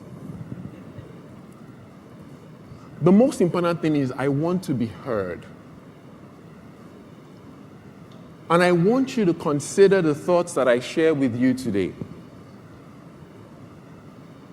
And I want you to put some of them to action.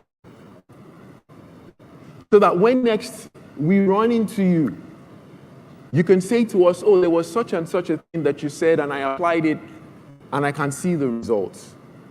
So I'm hoping today that I am heard, that I am clear and I am understood. Please permit me, let's say a quick prayer. Father, we thank you for the opportunity to work. Thank you because you've blessed us with something to do. And for those who don't, thank you because it is on the way.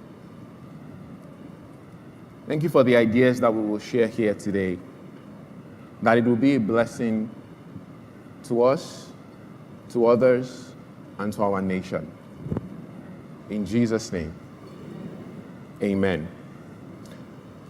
You know, the topic on wealth builders, I want to start with, what is wealth?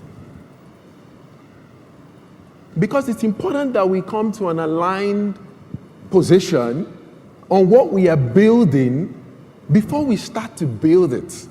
So I want you to take a moment and actually ask yourself, what do you see when the word wealth, when it's spoken, what do you see? And I want you to take a few seconds and actually write something down. Write something down. If you will, please. What is wealth?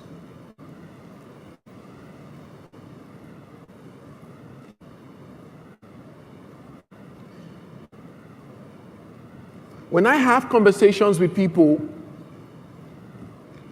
you know, some of you might have said health, because health is wealth. Some would have said it's power or its position. Every sample that is taken tells us over 70% of people say wealth is money. Ego. Kala. And I think that we stereotype wealth. Because none of that is wrong. But in words of Chimamanda Adichie, she says the problem with stereotypes is not that they're incorrect. The problem is that they're incomplete. So the single most important thing that I want to share with you today is that wealth is a mindset that produces action, results in a skill, and it impacts the world. Let me say that again. It is a mindset. And that is why you can see that there's people who win the lottery and they go back to being broker than they were. Because they didn't have a mind that had the capacity to hold the wealth, to retain the wealth. So the question that I want to put to us today is, do you have the courage to think about wealth as more than money?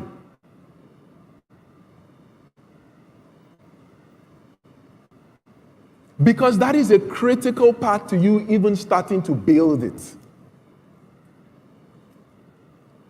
And whenever I talk about this, I always have people say to me like, oh, you know what, like Olumide, it's because you have money now.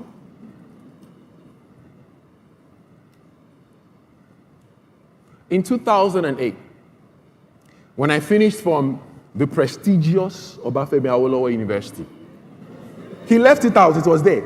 Prestigious.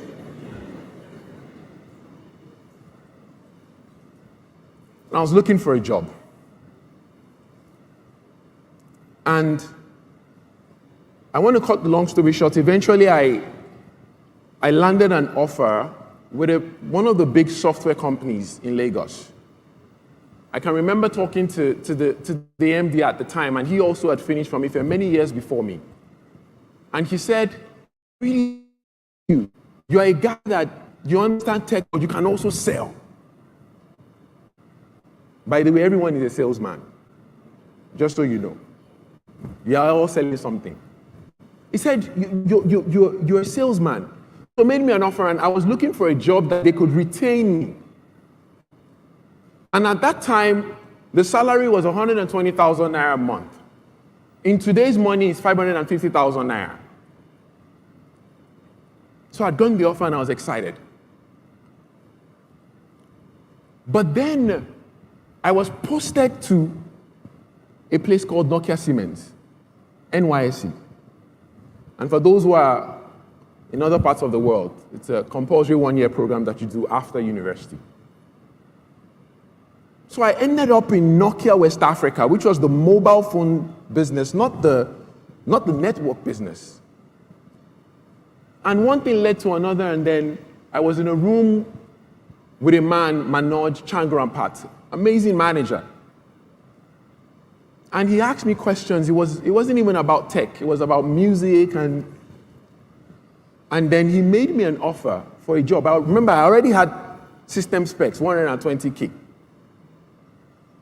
And he said, how much do you want to earn? For some reason, I said 50K.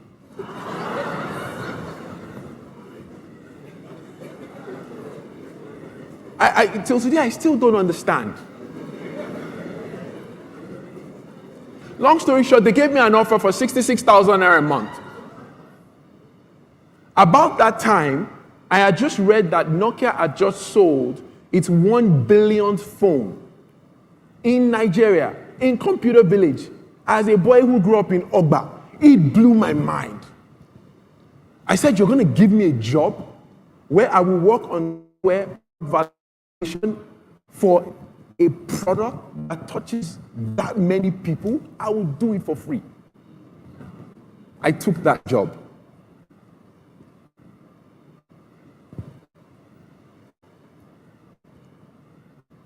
I will talk about mindset today, because the rest, as they say, is history. I was 28 and I was the youngest chief marketing officer of any global company at Nokia. By the way, it was a contract job. I didn't even add that. So I left a 120K full-time job for a 66K contract job because I was not thinking about money.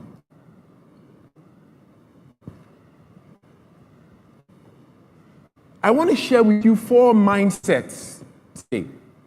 4 things to help you cultivate your mindset around wealth. The number one thing is, everyone who worked at Google, they know I talk about this. Do hard things. If you want to build a mindset that creates wealth, do hard things. It's very easy to be comfortable. It's very easy to want to stay in your safe space. The problem is that if everything is always convenient, you will never increase your capacity. You must understand that growth comes from the moments where things are hard. I'm looking at all of you today, and I want you to start thinking, what are the hard things that I can do at the company where I work right now? The hardest thing. Wealth builders don't do small things. Because Africa has big problems to solve, and we will have to solve it ourselves. Hard things. I was flying back from Kaduna yesterday. Everyone says that the north. I told the team, we're not a Lagos team. We're a Nigeria team. 3,400 girls we just trained in AI. You need to hear the stories of these girls. There's insecurity. There's insecurity everywhere. There's school shootings in the US. Everybody still wants to go there.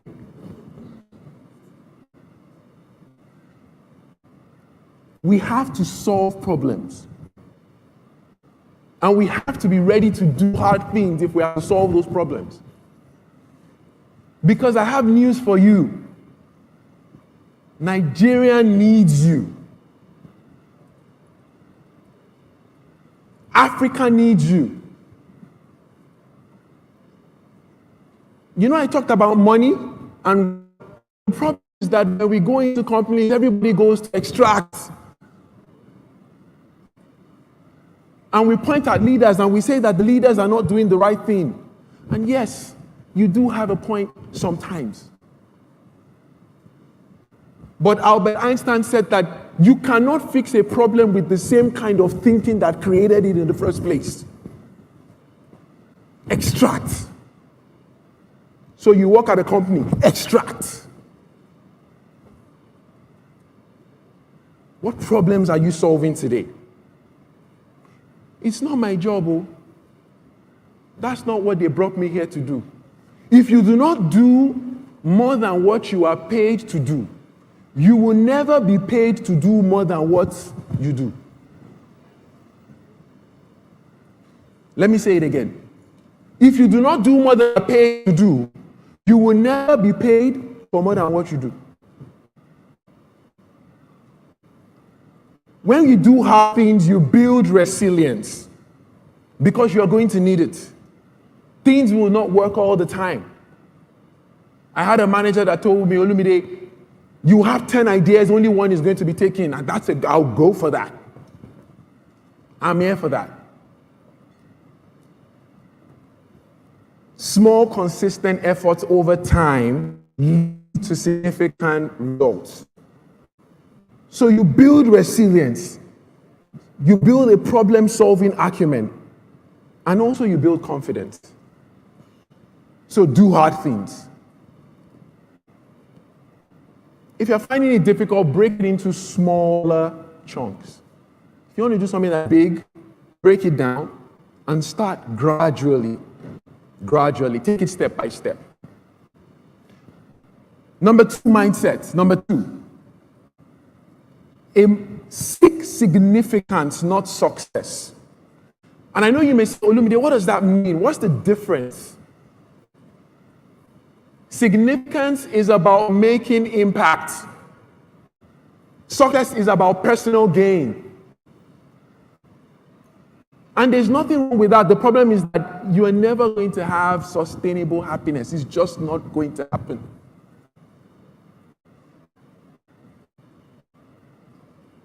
Success is often defined by external achievement. So don't just desire to make a living, desire to make a difference. Make a difference.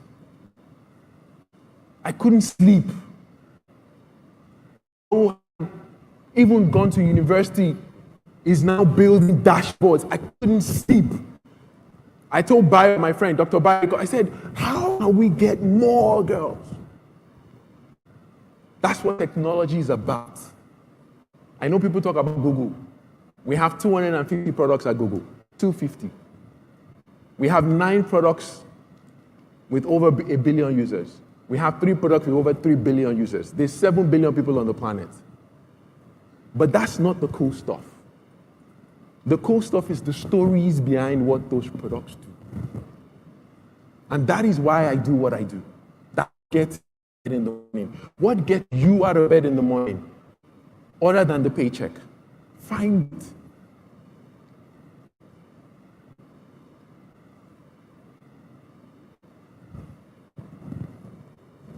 Number 3 mindset.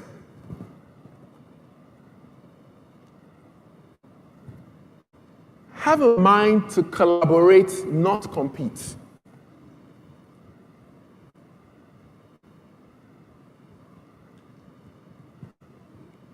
See, competition is not for well-builders. See, a well-builder is somebody who is looking for other people like him who are going in the same direction, to the same destination, thinking about how they help each other accelerate. So to build wealth for society, organization, and self, have a mindset that is geared towards working with others towards a shared goal.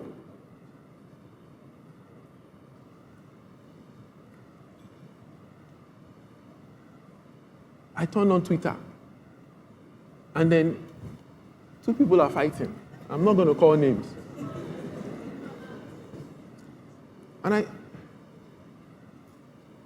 I thought, this is not good for us. Collaborate.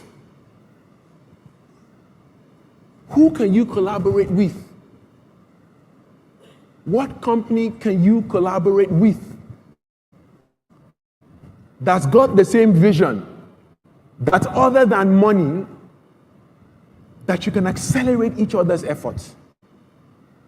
You combine expertise to deliver solutions, innovation, and execution. Think about what you are not great at that the other person is great at. It was wonderful to see Gbemi share about coaches, and I loved seeing women there.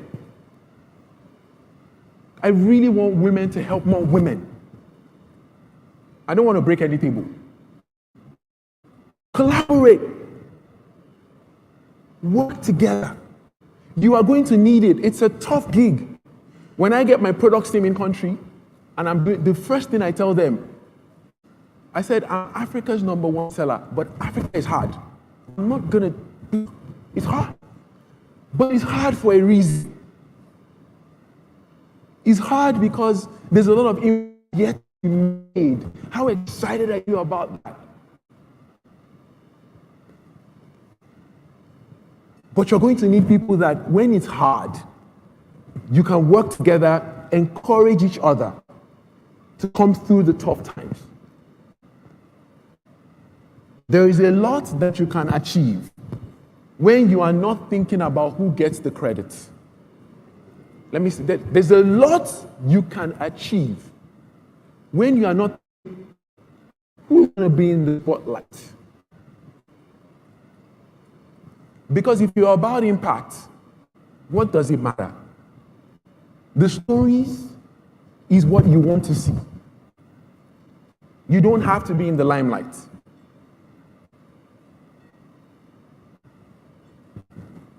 If getting credit is more important to you than delivering impact, you are in the success business, not the significance business. The problem with the success business is there's no longevity there. You'll be here today and gone tomorrow. I'm not saying literally, but there'll be no legacy. You know, every day what drives me is, I want to have stories to tell when I'm 70. When Nigeria is one of the top 10 economies in the world, and how I contributed to it, what my role was in it, what stories I can tell my children, my grandchildren. Isn't that a fun picture? Isn't that an inspiring picture? The only person you should compete with is yourself. Be better tomorrow than you were today.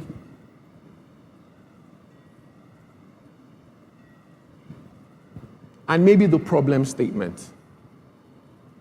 You're competing against the problem. We're competing against gender inequality. We're competing against non-inclusion. Why should somebody have to learn English to get on the internet? Those are the things that keep me up at night. That's what we compete against. Finally, to be a wealth builder, you need to have the mindset of an owner. We talked about this. Jimmy talked about it as well.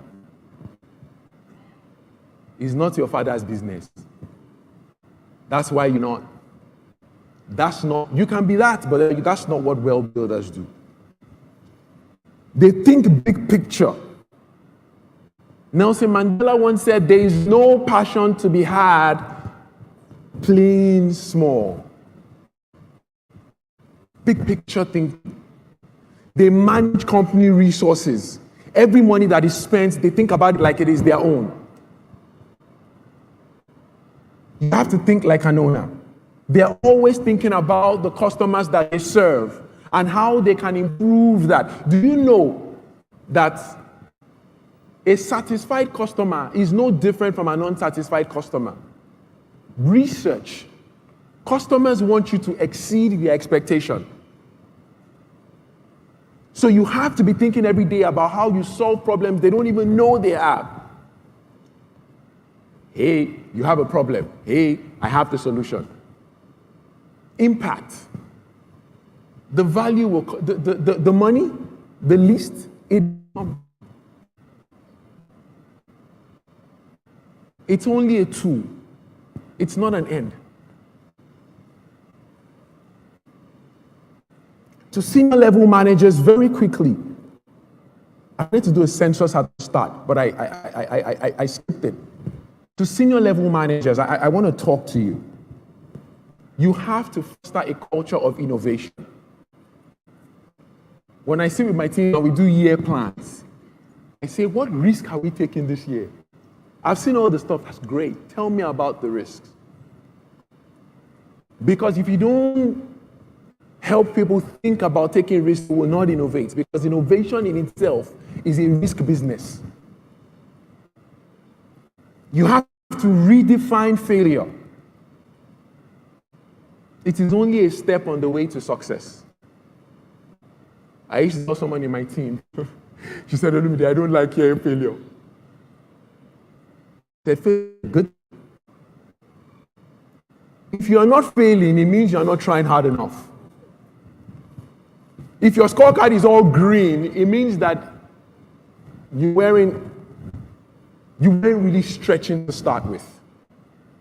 So I tell leaders, when you pull up and you have all green and you're happy, you weren't stretched to start with. Invest in developing people. Invest in developing people.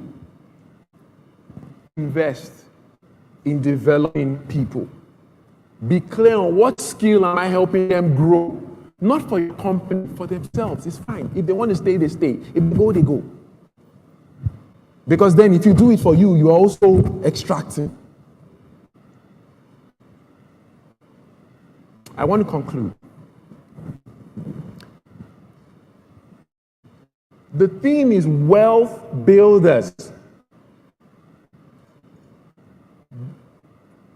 Building anything of note takes time and requires effort. Think about the things in your life today that you're proud of. Didn't you require effort to get there? Didn't it take time? So why do you want to do the next thing? So apply yourself. Give yourself time. I always say that you can't have a baby in 1 month by getting 9 women pregnant. Some things in life just take time. So apply yourself. You may be thinking, why do I need to do all of this? Why do I need to take an altruistic approach to wealth? When I'm still trying to come up, I'm still trying to find my way. A trick, it seems, is to think of your job as refining you into a person of a certain kind or quality. In the end, who you become has always been more important than what you achieve. Who you become follows a different set of criteria. You admire people with integrity.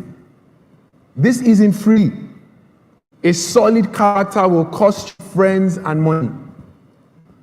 You admire people who hustle. They work hard to create the conditions for things to happen. You admire people who call it like they see it. No sugarcoating. They speak in stories and numbers. You admire people who work with gusto. You can feel their energy even in a video conference. You admire people who think about others first. They're kind and they build others up. You admire people with high conviction vision. This comes with a nice side benefit. They're usually optimists. You admire people who continually improve. They come at things with a beginner's mindset. You admire people who are grateful. They know they have been warmed by fires that they didn't build. If you find people moving along these directions, take note. Find ways to be around them. Remember, true wealth is not just about what you or the company achieves. It is much, much more about who you become. Thank you very much.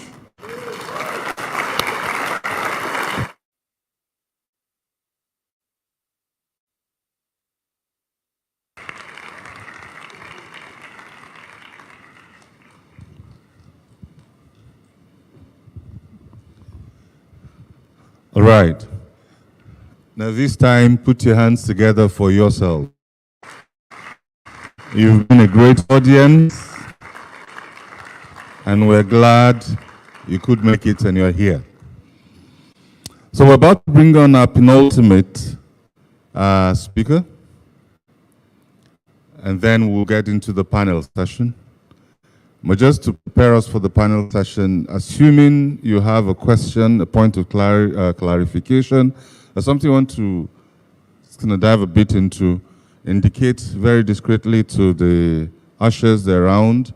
They'll hand you a slip, and then you can write it, we'll collate it, and we'll ask it once the panel session is away.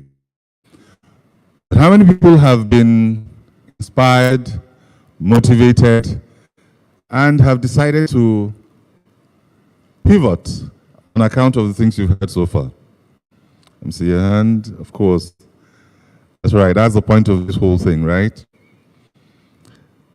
And I like one of the questions. I had several, and I wasn't sure which one to ask. So who are you becoming?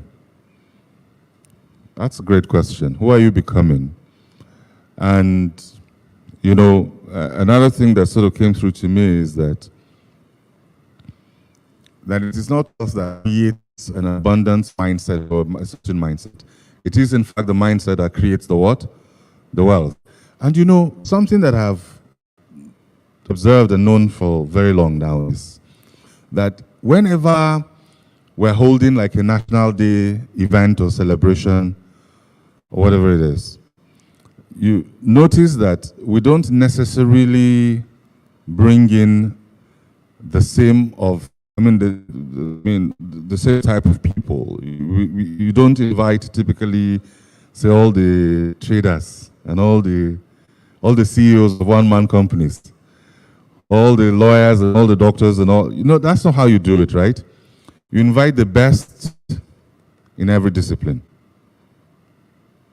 And that's really what counts, is the best in every discipline that gets to the place of honor. So who are you becoming? So those words that inspire you, please remember to put them up using hashtag the platform NG35. Also hashtag Wealth Builders. We're simulcasting on YouTube and channels. Channels is organized a bit differently. And at this point, I'd like to bring up the inimitable Ndidi Ukaonu. Ndidi Ukaonu is a transformational leader, a career professional in the finance industry, serving 12 of those years in senior management of an African multinational bank franchise. She currently serves as CEO at Parthian Capital, author of the book Power of Work, and the lead mentor at the Warrior Initiative. Ndidi is an alumni of the Lagos Business School. Or should I add prestigious? Lagos Business School, AMP program, and has trained at Harvard, Wharton, Pennsylvania, Spain. She's a chartered accountant, fellow of the Institute of Credit Administration, member of the Institute of Bankers and the Institute of Taxation. A keen volunteer, she has served proudly as governor of the New Managers Community of the Covenant Nation Community Group Initiative and an active participant in its teaching circuit. Platform 35.1, Ikeja Summit, join me in welcoming Ndi Ukano.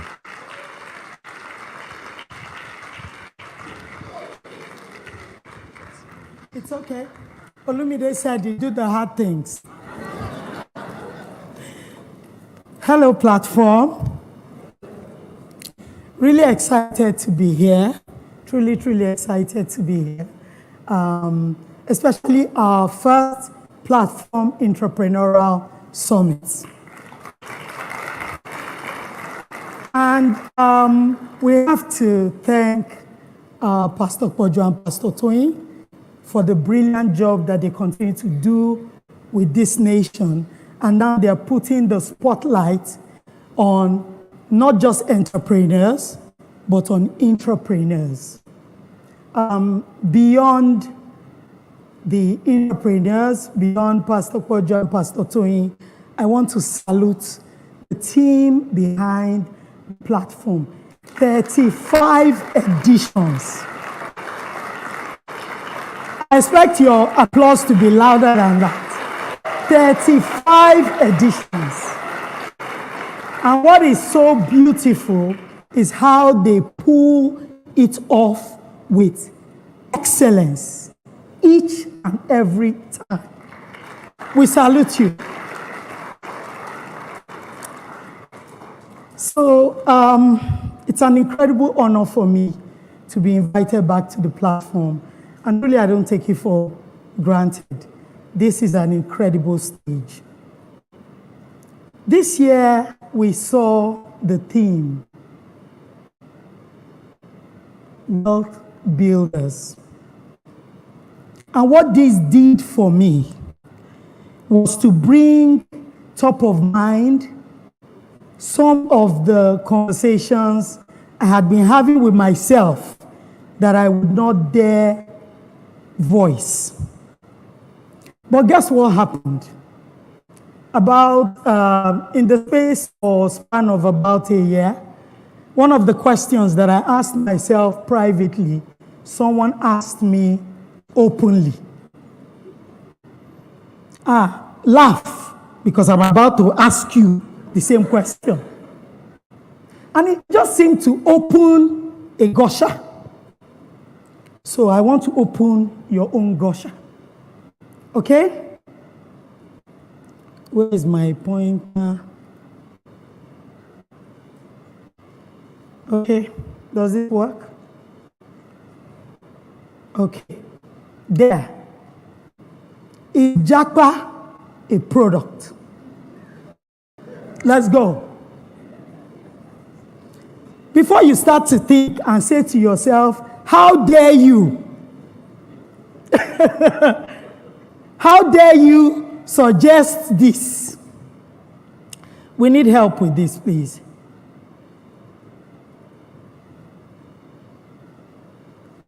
Tell about this book, and I'll recommend that you do read it. The Mystery of Capital by Hernando de Soto. This book was published in 2000. I happened to read it about 4-5 years ago. But the summary of what he says to me is captured in this picture.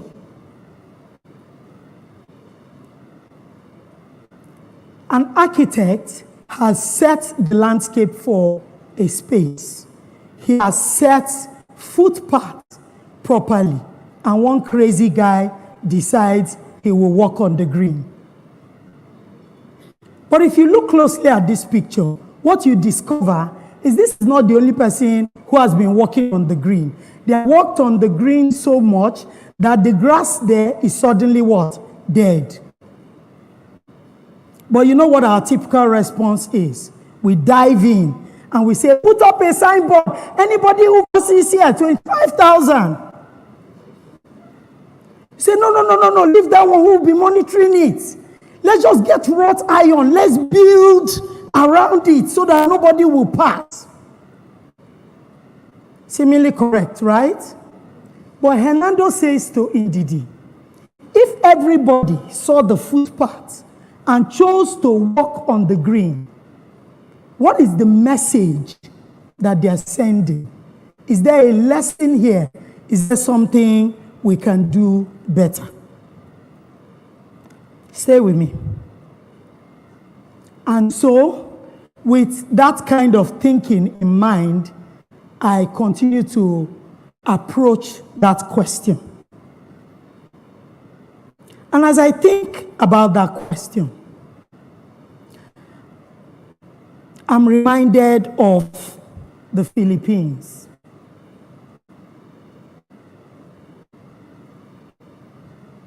That's a country that experienced Jackpot. 160 million people, about 10% of their population in diaspora. $38 billion annually in remittances. Remittances are essentially the money that your people abroad send back home, and it's part of what helps development, contributes to your GDP. But this is what is very interesting about the Filipinos in diaspora. Their area of concentration is their nannies, domestic help, nanny nation. They rank 4th on the remittance table.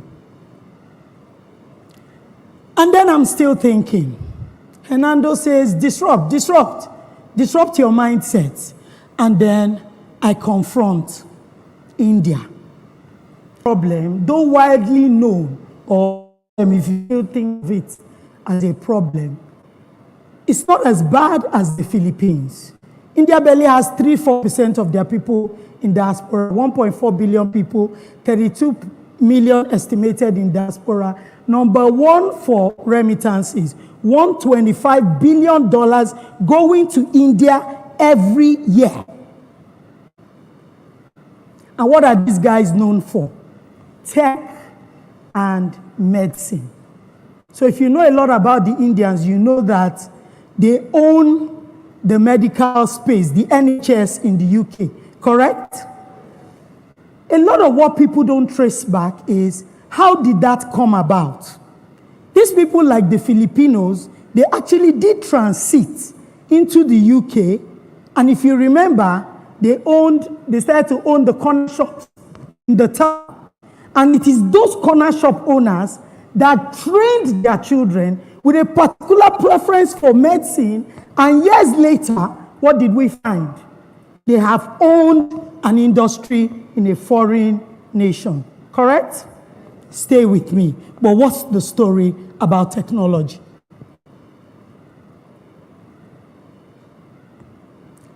The story about technology for India started in 1950.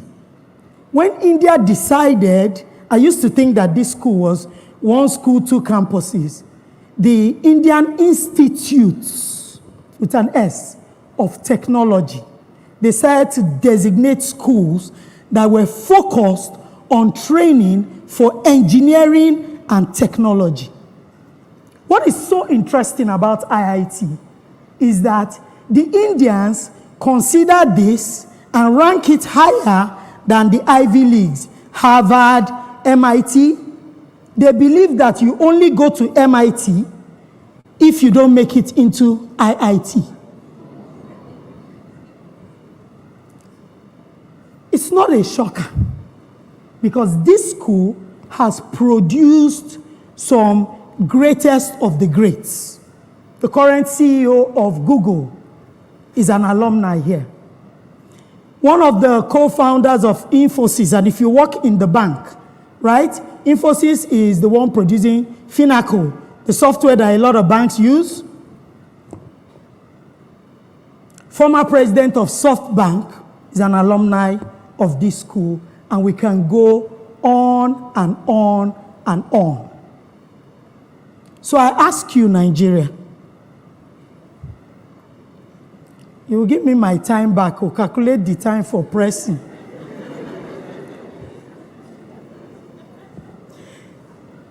So I'm thinking, what then is Nigeria's strategic advantage? What can we be deliberate about? And remittances are the usual go-to for measuring the success of the people in diaspora. But let me tell you one of the things that people do not see or talk so much about. China started by, you know, when we used to say made in Taiwan, and when we said made in Taiwan, we meant inferior goods. Inferior goods became superior goods. Superior goods made so much money for that nation that nation is acquiring American corporate assets offshore. You see how that money that they made from first being looked down on, they're imagined to take over even Africa. I understand that they were in the bid to take over the public force. Today, the Chinese own the largest theater network in America. We've talked about the Filipinos. We've talked about India with tech and medicine. And I'm saying, Nigeria, how can you be deliberate?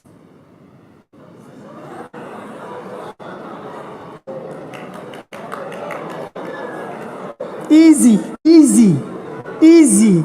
It's not what you think. It's not what you think.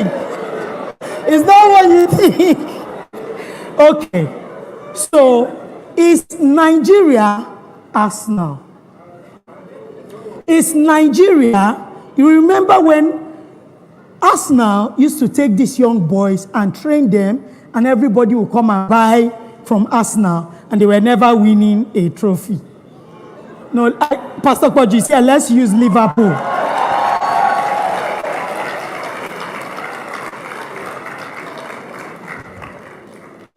But I'm saying, like the Indian example, perhaps we need to look at Jakpa as a product.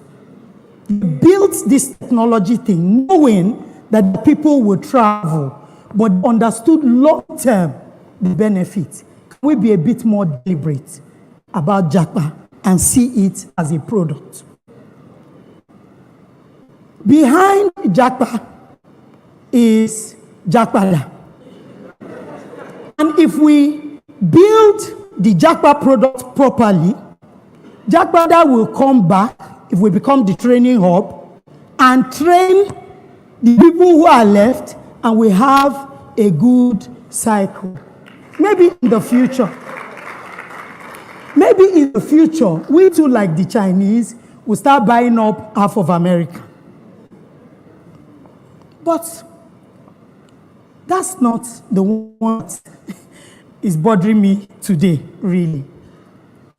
There is a core, the impact that Jakpa has on us as a nation today. The center of most corporate organizations is brittle. You know, a lot of times we hear there are no jobs anywhere. Most people outside, young people will tell you, I cannot find a job, I have been trying. The people within organizations say, we cannot find people.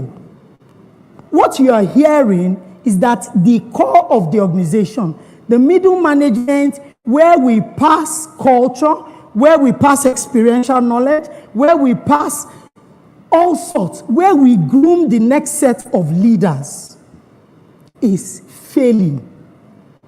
And we are not churning out as we should. But guess what? Even having this problem, we are still losing people and saying, oh, you know, people have to retire at 65. We already have a problem, and we are letting people who could address this issue exit the system. Let me position this properly for you. Do you realize that major corporates today are responsible for over 40% of your nation's GDP. If this breaks, we're in trouble. So, indeed, what are you then saying? What can we learn from intrapreneurs? Okonjo Iweala, one of Nigeria's more celebrated finance ministers. She's 69 today. At about 66, or she'll be 70 this year actually, at about 66, 67, this woman battled to become the CEO at the World Trade Organization. Colonel Sanders, that's the gray-haired gentleman, is the founder of Kentucky Fried Chicken. How many of us know that brand? All over the world.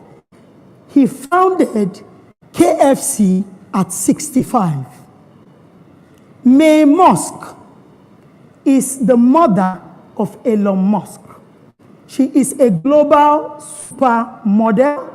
She's currently about 72. Walked her first runway for Vogue at 67. Alan Greenspan, the equivalent of the CBN governor for Nigeria, chairman of the Federal Reserve, exited that role as CBN governor at the age of 80. And then there's a picture there, and people want to ask me, is Pastor Kojo an entrepreneur? We will own him by force, but I will prove it. You're in great company. I will prove it.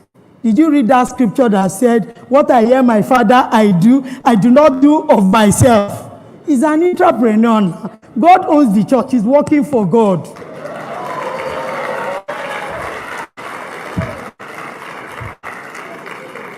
But let's focus on what we can learn. I think we've heard bits and pieces about the Covenant Community Group. Honestly, the next time they advertise it, join, it changed my life. I have to tell you, it did. And I'm not promoting it because of the Covenant Nation. It's one of the most significant things, if not the most significant, that happened to me in the last 10 years. And I was asked by, and interestingly, he's here, my friend Bukumi. He invited me to speak to the Middle Managers Community Group on a topic called Career GPS. And that's how this model was created. I will speak quickly to this model, and then we'll rush to round up. For the benefit of the people in the room. So your career really is in two halves. What is very strong about this model is your first half, my dear, you are a sower. The way people dive in to go and take money, somebody has spoken about it today, want to chase? No. You are sowing to reap. You are getting more from the organization than you are giving. Calm down. And in the next half, you are dictating your pay because the organization wants the skill that you have. But what I think you must hear, if you hear nothing about this model, is what I call work currency. We often go to work with the sense that we go to exchange skill for money. It doesn't quite work like that. Especially OC said it. What do you have to offer? At the entry point, you don't have anything. What you have is humility. You exchange, I mean it. You exchange humility for skill. You exchange humility for skill, and then skill for money. And Adam Grant, the celebrated behavioral psychologist, he says, nobody came to take your self-esteem. Humility is just awareness of your strengths and your weaknesses. But very importantly, the first rule of improvement is you recognize room for improvement. So take note of that, and then we continue with our model. So today I want to focus on you can see what is blinking. And I want to challenge some stereotypes. Our career is in two halves. The second half, we think of it as sloping down into retirement. But the truth is, retirement is not a must. It's a choice. We sell it like it's a must. But the examples I have shared with you, all those people, maybe except Pastor Koju, would have retired by the time they founded anything. And so we will not have Kentucky Fried Chicken that we have today. We will not be enjoying certain things that we're enjoying. There are three things that are the possibility in your second half. Retirement by choice is fine. You can get to a peak and coast like Okonjo Iweala, who is still going strong. Or you can get to what you thought was the peak and realize it's an anticlimax like May Musk and just take off on a new tangent. And I'm not just speaking to the old. If you're young today, you need to start to take that decision. I've started to hear people say, much older people though, I will never retire. And that's something that I embrace. And I will explain why.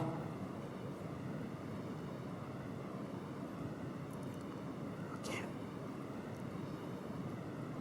Our children are well due, but you see, she's still doing her own. You know, when my grandma, now I figure she was probably 55 or less, she looked like this woman in the picture. I beg, see 60-year-olds now. Ibuku Awoshika, Moabudu, and these women are powering. Then you want to tell me that these people have only 4 years left? My nation needs them. They have to stay in the game. And when you think about it, you know, the more I researched this, it was very interesting what I found. Harvard Business Review. This one I will quote. People who are 65 or older now represent the fastest growing segment of the labor force, by far. Companies will need to think in creative new ways about how to engage these workers and make the most of what they have to offer. I don't think I need to add any commentary. It's Harvard Business Review. It's not me. But here is what Indeed is going to say to you. Think about it. People are at the peak of knowledge, at the peak of experience, at the peak of skill. They will argue about disposable income, but they don't have new house they are buying. They finished training their children, most of them. So I dare say disposable income. And then look at the yellow line. We're about to exit them from the workplace. I think these are our new generation wealth builders.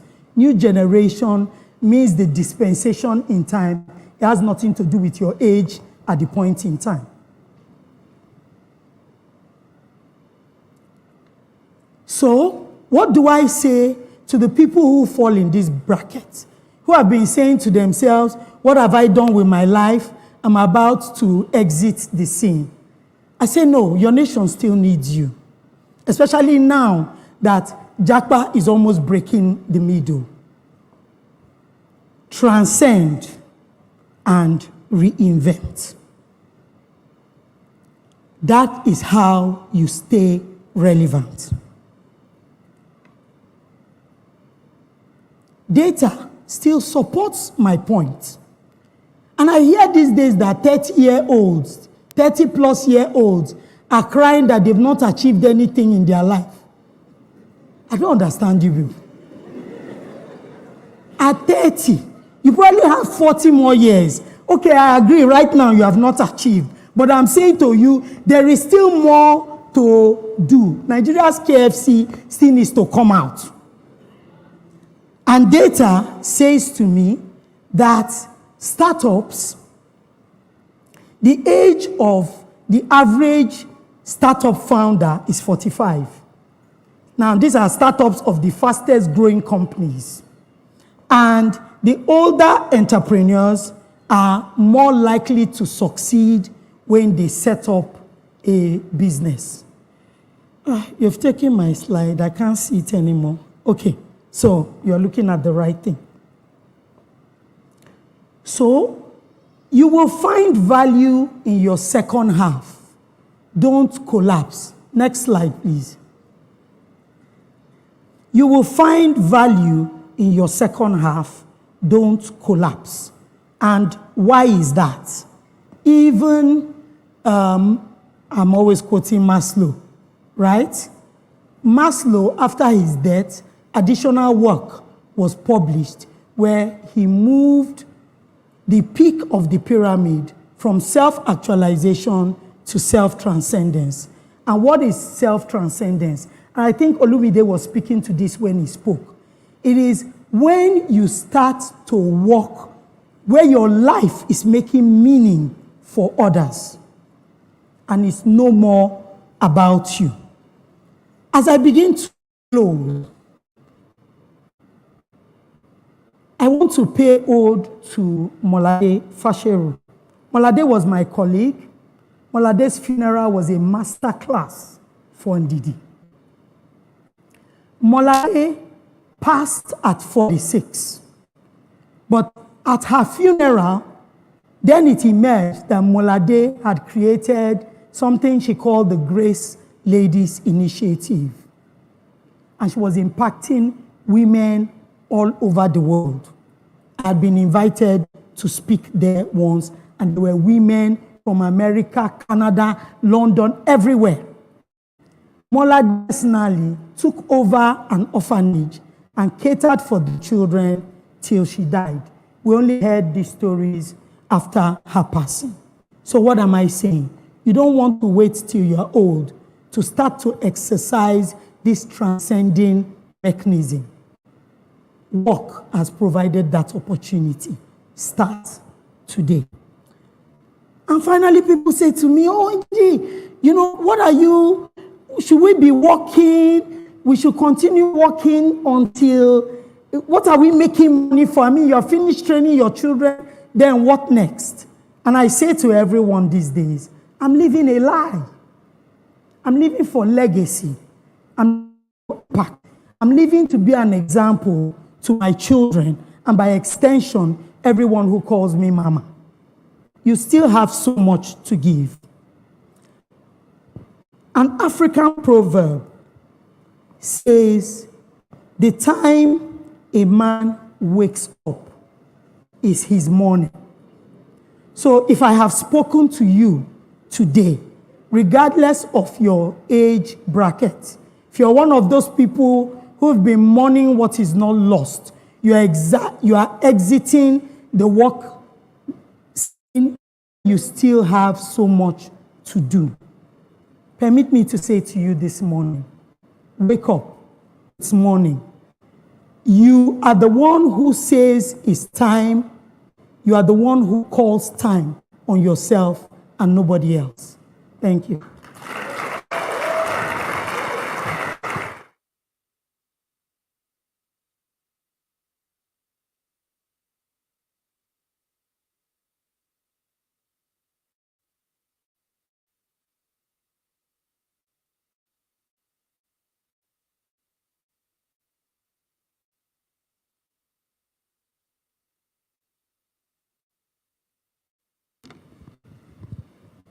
Wow.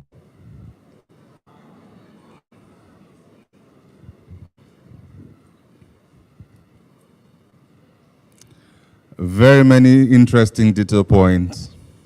I'd like to advise us to please really listen to all the talks.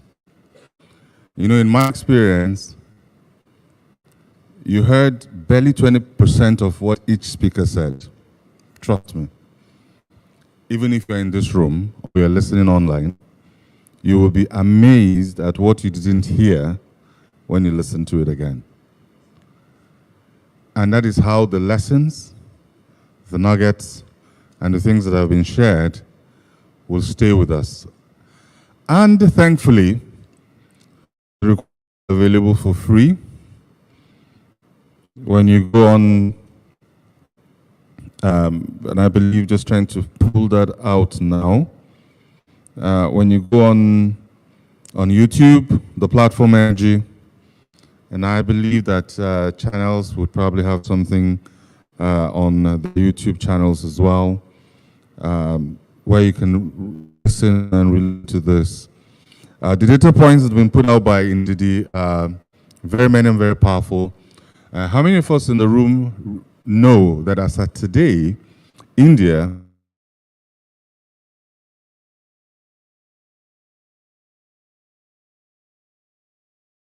colonizers, same as us. So colonization is no longer an excuse for us to be where we are and to remain where we are.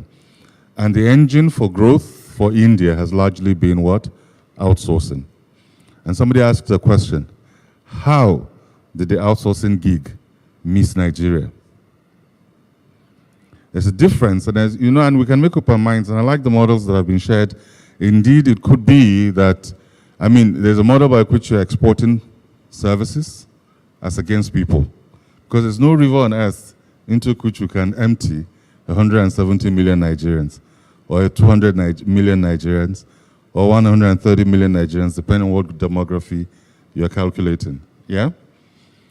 So we have to think of another model that engages our talents, our potentials, and the opportunities that we present, and to be able to take that even into the market. But just before I bring on our last speaker, I'd like us to do something special. And that is to give a standing ovation to the convener of the platform, Pastor Kwaju Oyemade and Pastor Toyin Oyemade.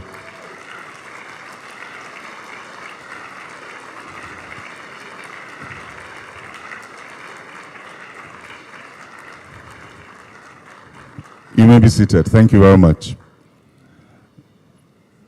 For some strange reason, as I listened to everybody speak, I just asked myself, how does he do, you know, choose people, select them, put these things? How does it? I mean, I have to say that even though I've heard the term and expression entrepreneurship before, but I have never really seen anybody focus on it as a concept, and especially now in the manner in which it has been framed as wealth builders. And yet, that is a critical component of wealth creation and the journey that we go through. And we're very grateful, sir and ma, for the things that we have been able to do. So on that note, it is my pleasure and my privilege to receive the last but not the least speaker for this afternoon now, and that is Folake Shoeton.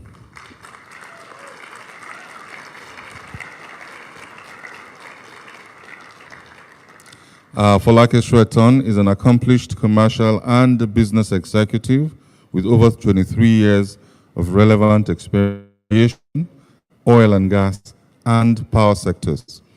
She's an alumnus of Harvard Business School and the prestigious University of Lagos, with proven track record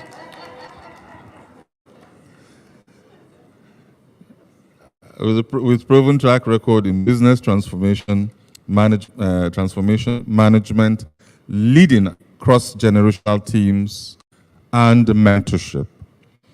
She began her career in the aviation sector before joining Sahara Group in 2009 and started SO Aviation in Nigeria prior expanding the company to Ghana as Vice President, Downstream West Africa. Her work at SO Aviation increased the company's market share and improved its ranking from 7th to 3rd position. Folake is currently the Chief Executive Officer of Ikeja Electric PLC, the largest electricity distribution company in sub-Saharan Africa. She is a transformational leader and an advocate of leading with empathy, but so that we would hear from her and not only of her. Join me in receiving Folake Shoeton.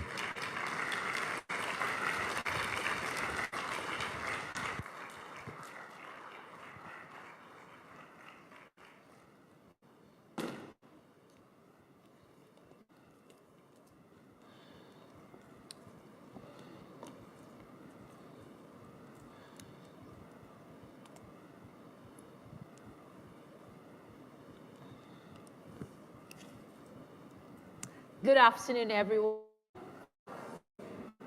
Oh, I like the clap. Thank you. Please clap for me. All right. It is indeed my pleasure to be here today. Pastor Poju reached out to me last year to be part of this platform. And when I got that call, I was surprised and shocked because last year I was at the platform supporting one of my very dear sisters, Tara Ture and Ndidi, who was invited to speak at the platform. And I thought, wow, what an audience, what an opportunity to impact. So when he called me, I felt deeply honored. So I want to use this opportunity to say a big thank you to Pastor Poju and Pastor Tony for inviting me to speak and share some of my own experiences on entrepreneurship. I would also like to thank and acknowledge the different speakers that have spoken before me. I mean, you must agree with me, they did a fantastic job. The problem, however, and I said to OC, is literally everything I'm about to speak about, they have touched on. So I'm thinking, and I'm sitting down there and cross-correcting, and that is actually entrepreneurship. What am I going to do differently? How am I going to match or recreate some of the things they've said? I was going to say, one of the things that I know they said, and I thought, oh God, I looked at my team member. I was going to say, you know, there's a saying that says, because I've gotten that a lot of times, is it your father's company? That I was going to say that, and it was supposed to be my icebreaker. Being said, right? I also thought, oh, when I saw Pastor Pojo walk in, I would ask everyone to get up and clap for him.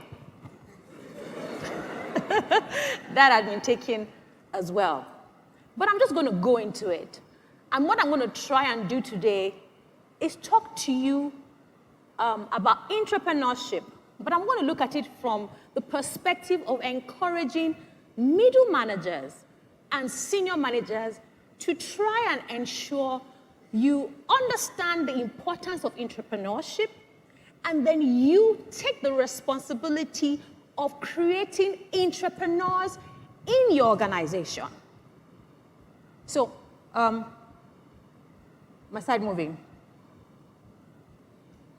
Okay. If you look at this slide, what do you see? Does anybody recognize anything in this slide? Please, can somebody just shout? What do you recognize? PlayStation. Remember somebody put it up. When I saw that, I see, slide again. But who do you see beside in that picture? Does anybody recognize the person in that picture? Okay, his name is Ken Kutaragi. And Ken Kutaragi is an electronic engineer. Ken Kutaragi is also the visionary behind PlayStation. Ken joined Sony Digital Research Lab in the mid-1970s. And his reputation as an excellent problem solver and someone that is forward-thinking quickly grew within the organization. In 1989, Kutaragi bought his daughter a Famicom, what's it called? A Famicom Nintendo console. And he noticed that while his daughter was playing with this Nintendo, the quality of the sound wasn't very good. And because of his experience as an engineer, he decided very quickly that he would build a sound chip that would improve the quality of the Nintendo sound. And as he did that, and that improved that particular Nintendo, he got the idea and he saw the opportunity that Sony could take advantage. And he very, very quickly approached his bosses at Sony. And he said to them, we could do this. We can deploy the sound chip that I discovered to improve Nintendo and sell it to Nintendo. But at the time, the vision and the plan of Sony didn't align with what he identified as an opportunity, so they discarded it. However, he was driven by this passion, and he continued to build that particular chip. And even though he was still a staff of Sony, he was consulting with Nintendo on the side. And his job, he almost lost his job. because Sony found out that he was consulting. But what happened was his boss at Sony quickly recognized the opportunity and decided to support him. And what did that happen? What happened? Ken began to lead the charge internally in Sony. He worked with different stakeholders internally to try and develop this chip, which was something they were going to sell to Nintendo. Unfortunately, even though they got a contract with Nintendo, that's Sony, it fell through and they didn't do it.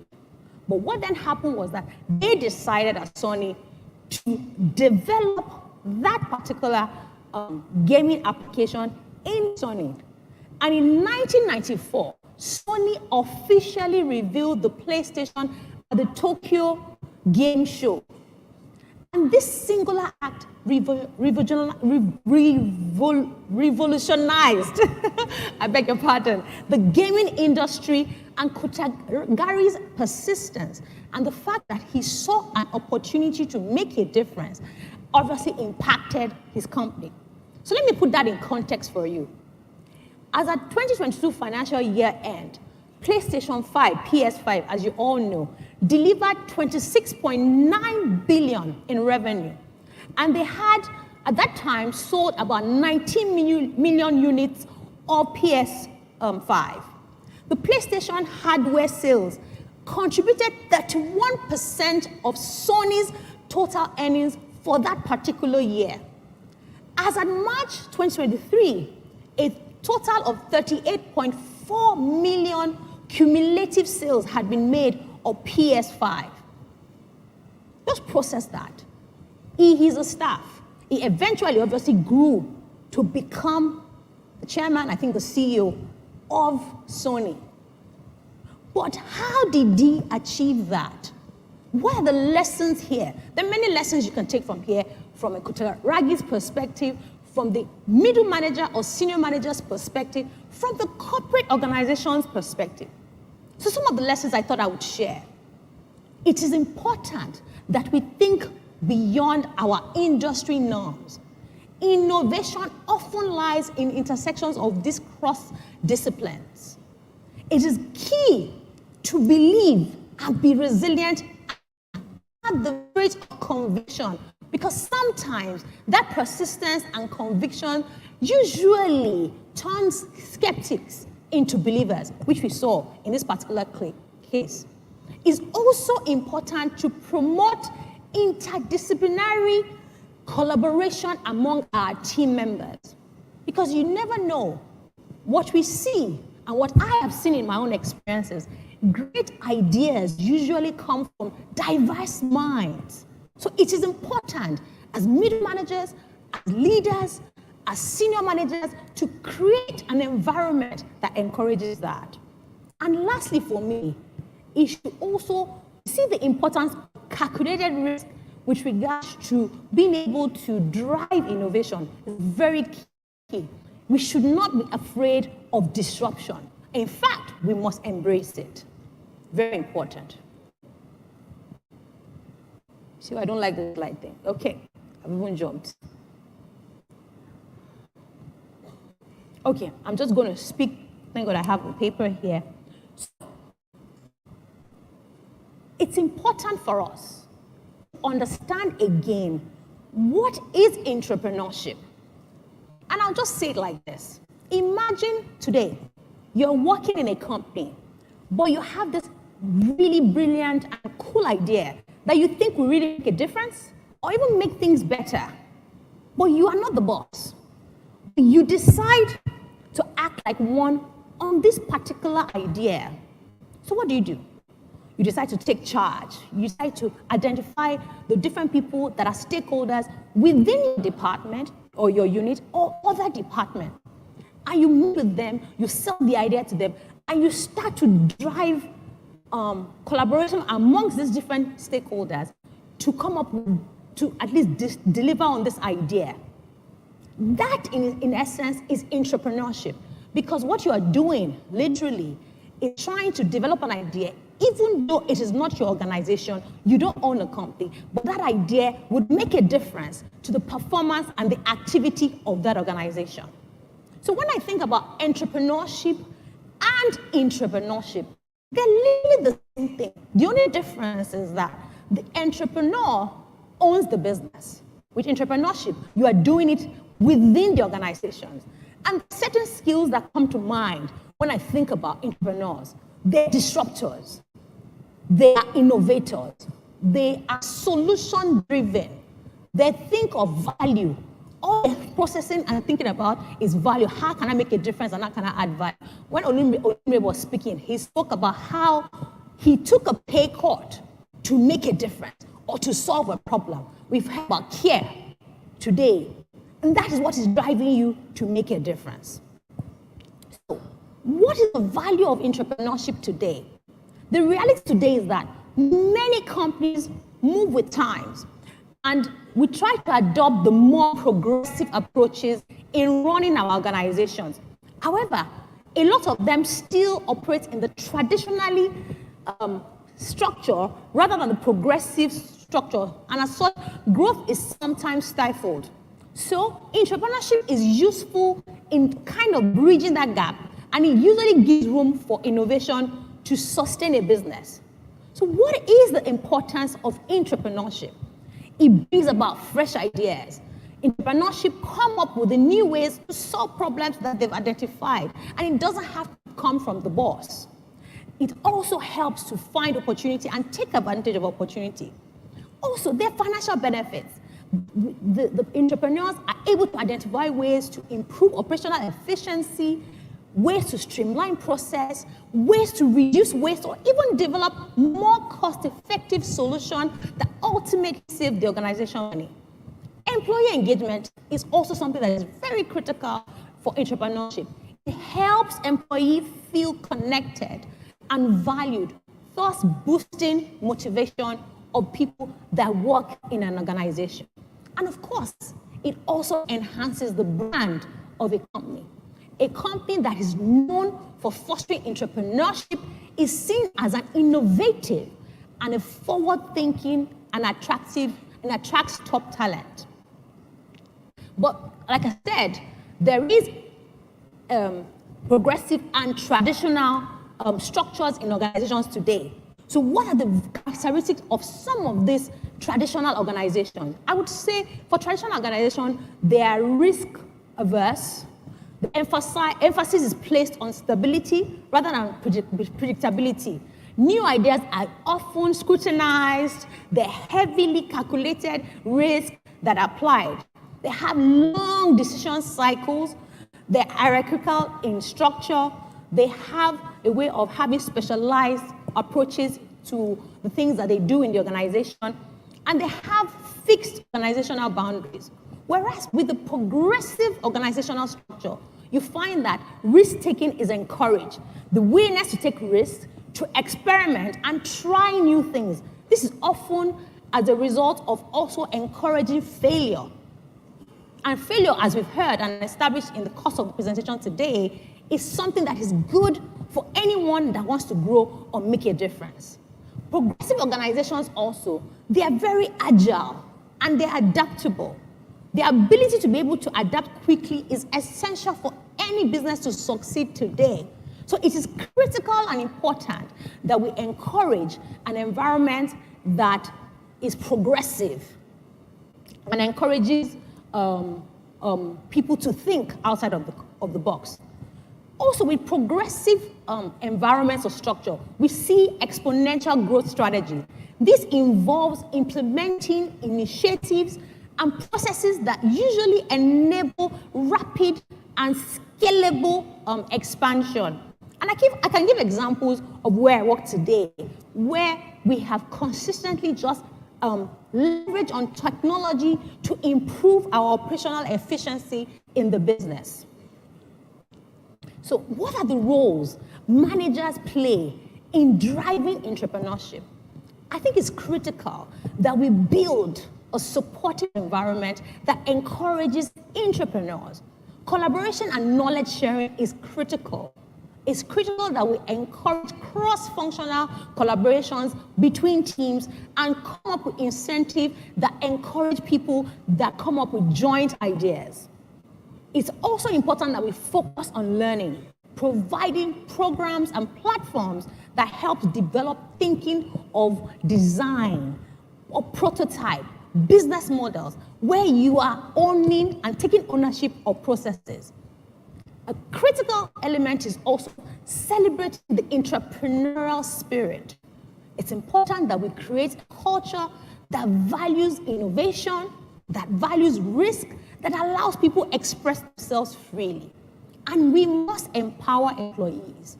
It's the role and the job of a manager to empower the employees to recognize what they are contributing, to ensure that they communicate the vision of the people that work in their team. And it's important to show that you will tolerate risk. Creating a culture that celebrates calculated risk and the outcome, whether positive or negative, is critical for managers. It's not the head of the business that's going to do that. It's the manager that's going to ensure that happens at the end of the day. And also, we need to begin to encourage what-if thinking. Managers can facilitate brainstorming sessions and encourage employees to explore unconventional ideas that could lead to groundbreaking innovation. Of course, it's good that we promote open communication and recognition. This is critical. A lot of people focus on things that are not working, and as such, we unconsciously spend more time identifying and focusing on what didn't go well. We must be encouraged as managers to commend, to recognize, and celebrate people who have come up with ideas that are risky, that even failed. Because even in that failure, you can learn lessons on how you can do that same idea in a better way for the good of the organization. So what is the role of the senior manager? For me, I think the approach to senior managers will be more of an engaging one. I think the senior managers play a critical role in cultivating an entrepreneurial culture within any organization. It's important they have the leadership support and vision alignment. It is the role of the senior manager to ensure that they understand the vision and they're able to effectively communicate that vision to members of the team so that they have confidence to be able to come up with ideas and execute those ideas effectively. It's also the job of the senior manager to allocate resources effectively. And I'll use an example of when I worked in an organization that needed to expand into Ghana. At the time, all we had was, we had a license to be able to import and export petroleum product. And my job was to go to Ghana with a team. In fact, not with the team, there was an existing team there, to go to Ghana and use that license to create opportunities. The second thing that I had to do in Ghana at the time was to turn around an existing business that wasn't doing as well. And the third assignment that we had was to create an existing business that already existed in Lagos and replicate same in Ghana. And what did that do? We had to leverage on the existing teams there, leverage on the strength, leverage on the knowledge of the market. We had to literally be entrepreneurs because we were given a mandate. We didn't have a budget. We didn't have the know-how for some of the businesses. But what happened was that our focus and objective at the time was to create a new business. And we had to encourage the resources that we had on ground to be able to develop these useful ways to, achieve the business objective. And the reality is that I have a team member today in that same group who has left the organization but has also created another business. So the point of this is that when you're working as an entrepreneur in an organization and you're taking that organization as though it is yours, what you're doing is that you are developing capabilities to be able to actually start another business if you choose not to continue on the corporate line. So there is no loss. You're actually working for yourself. You are developing yourself. You are developing resilience.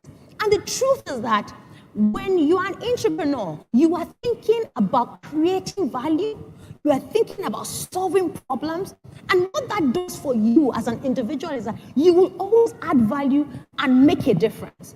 And when you're someone that adds value and makes a difference, you will always be sought after, either in your organization. I told you, I have worked in my current organization now for 15 years. That 15 years, I have done 3 different types of jobs. I've worked in a business that was selling aviation fuel. I worked in a business, and that business just needed a turnaround. From that experience, I've gone into the Ghana, which I mentioned, where I had to create 3 new businesses with the team. Today, I'm working in the power sector. And as you all know, that is a very difficult sector. But you know what? I'm smiling and laughing because all the lessons learned as I was working as an entrepreneur in Ghana, where there was no license. We had a license, but no resources. At the time I was working in Ghana, right? Ghana, when I had that license, we had a business that was selling petroleum products. We used to buy our products in dollars, but we're selling in local currency, CD. What is happening in Nigeria now was happening then. So this CD was devaluing as Naira is devaluing then. And we're not selling the products on cash, it's on credit. So you sell a product for 30 days, it takes 30 days for them to pay. So at the end of 60 days, you are in a hole. How do you come out of that? I'm not the owner of the business, but I'm tasked with the team, come up with creative ways. But what did we do? We had to use the license we had to be able to find other businesses that can mitigate the loss that we were experiencing from that particular transaction. And that's how we went into the Burkina Faso of this world, Guinea Conakry, who were people who wanted to buy petroleum products in Ghana, but they wanted to pay dollar. Now, this is not my organization. Everything that we did in that process, if I had my business, would I do it differently? No. Would the team do it differently? No. One of the members today has her own business. She no longer works in the group, has a business that is doing exactly the same thing as the organization. Where did she learn that from? Where did she learn the skills to be able to have the audacity to create a business? From working in that group. So I guess my message today is entrepreneurship is a good thing. It is not about you or the organization. So when they say, is it your father's business? Is it actually your business? Even though they didn't give you shares, because you are developing yourself. You are working for yourself. You're developing skills that can help survive either in corporate or as an entrepreneur. You are developing skills that help you in your day-to-day life. So for me, I'm a solutions person. As I'm sitting down here, every time I'm thinking, what's plan B, plan C, plan D? I told you I was sitting down there and cross-correct, okay, what's next now? What am I going to do? That will be different because everybody has spoken about what I want to speak about. So the point is that, and the message is entrepreneurial skills, it is for you. And if you understand that it's for you, you will stop seeing the limitations of they're not paying you well, or they didn't promote you. See, upon your job, or the jackie you did, they did not promote you, or they did not give you a bonus, or you don't have a car, or they didn't recognize you. No, you are the one that is being developed. And you are the one that is also getting that growth. And as you're getting that growth, the organization is also getting benefit of growth. I see my time is going, so I'm going to very, very quickly run through the slides. So I just have this slide that I want to show us here. And I just have some questions for us to look at. And in this short slide, what I want us to look at as business leaders, as senior leaders or managers, right, is would you say that if you look at your organization today, so can you move that slide? No. Yes. So look at this slide. Are there things that you do today? Any of these things, do they resonate with you? How are you with regards to new ideas? Do you enforce cumbersome approval mechanisms and rules in your organization? Do you treat problem identification as a sign of failure? Do you want to control everything as a manager, as a senior manager? Do you plan reorganizations in secret? Do you keep tight control of information and delegate unpleasant duties to your inferior team members or to your team members or junior team members? Do you keep tight control of information? If you have any of these things that happens to you today, it's a time for you to rethink and the best way to be able to encourage entrepreneurship in your organization. So to reiterate, the importance of entrepreneurship in moving an organization forward is to emphasize the fact that managers at different levels can be a part of this, including the middle-level managers, the senior managers, and we must start from our area of influence so that together we will make a difference. Thank you.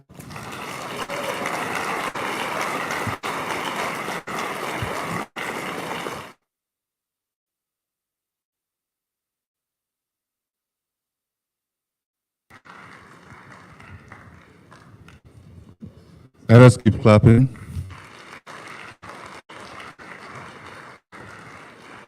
This is bad.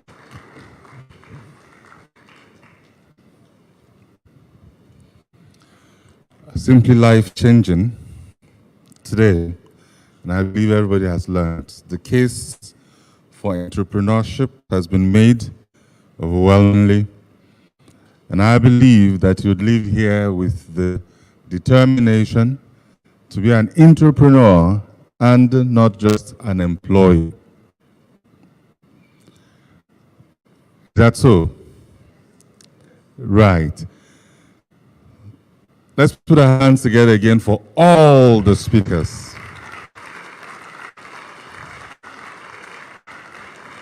For their time, energy, and by the way, if you listen to all the speakers, every one of them, you'd realize that the time they've given and the energy they've given to this endeavor is not only the few minutes spent, because it takes considerable amount of time to prepare, to put this sort of thing out. And by the way, speaks to very eloquently to the fact that they're entrepreneurs. They produce from their spirit and from their mind.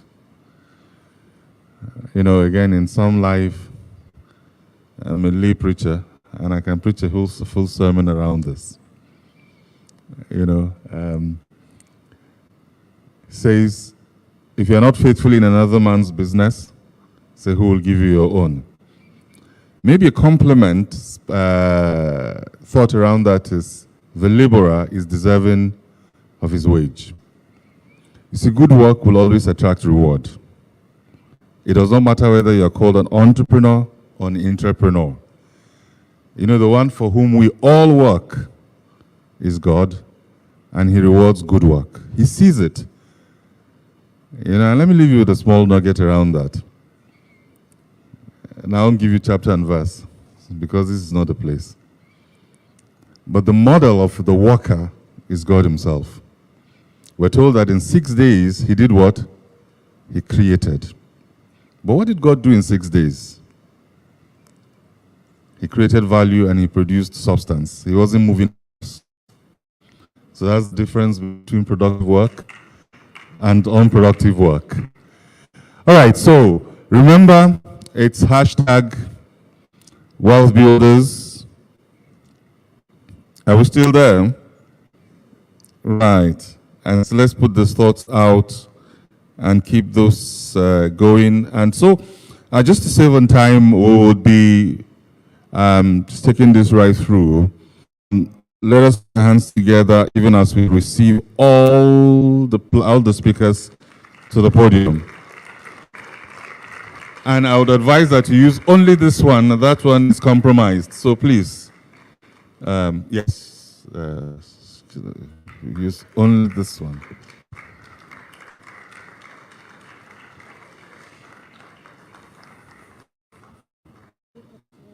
No, free sitting.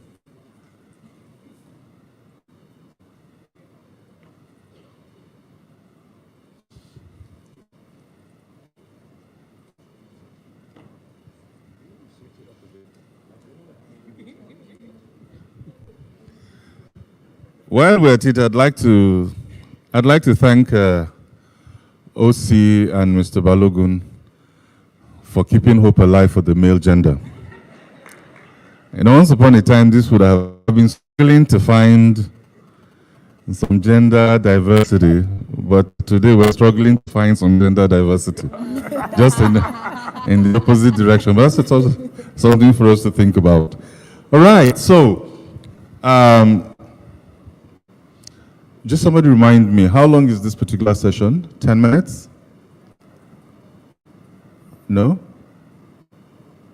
It's not 10 minutes. I'm looking at the clock then, it says 10 minutes. I'm sure it's a little more than 10 minutes. The panel session.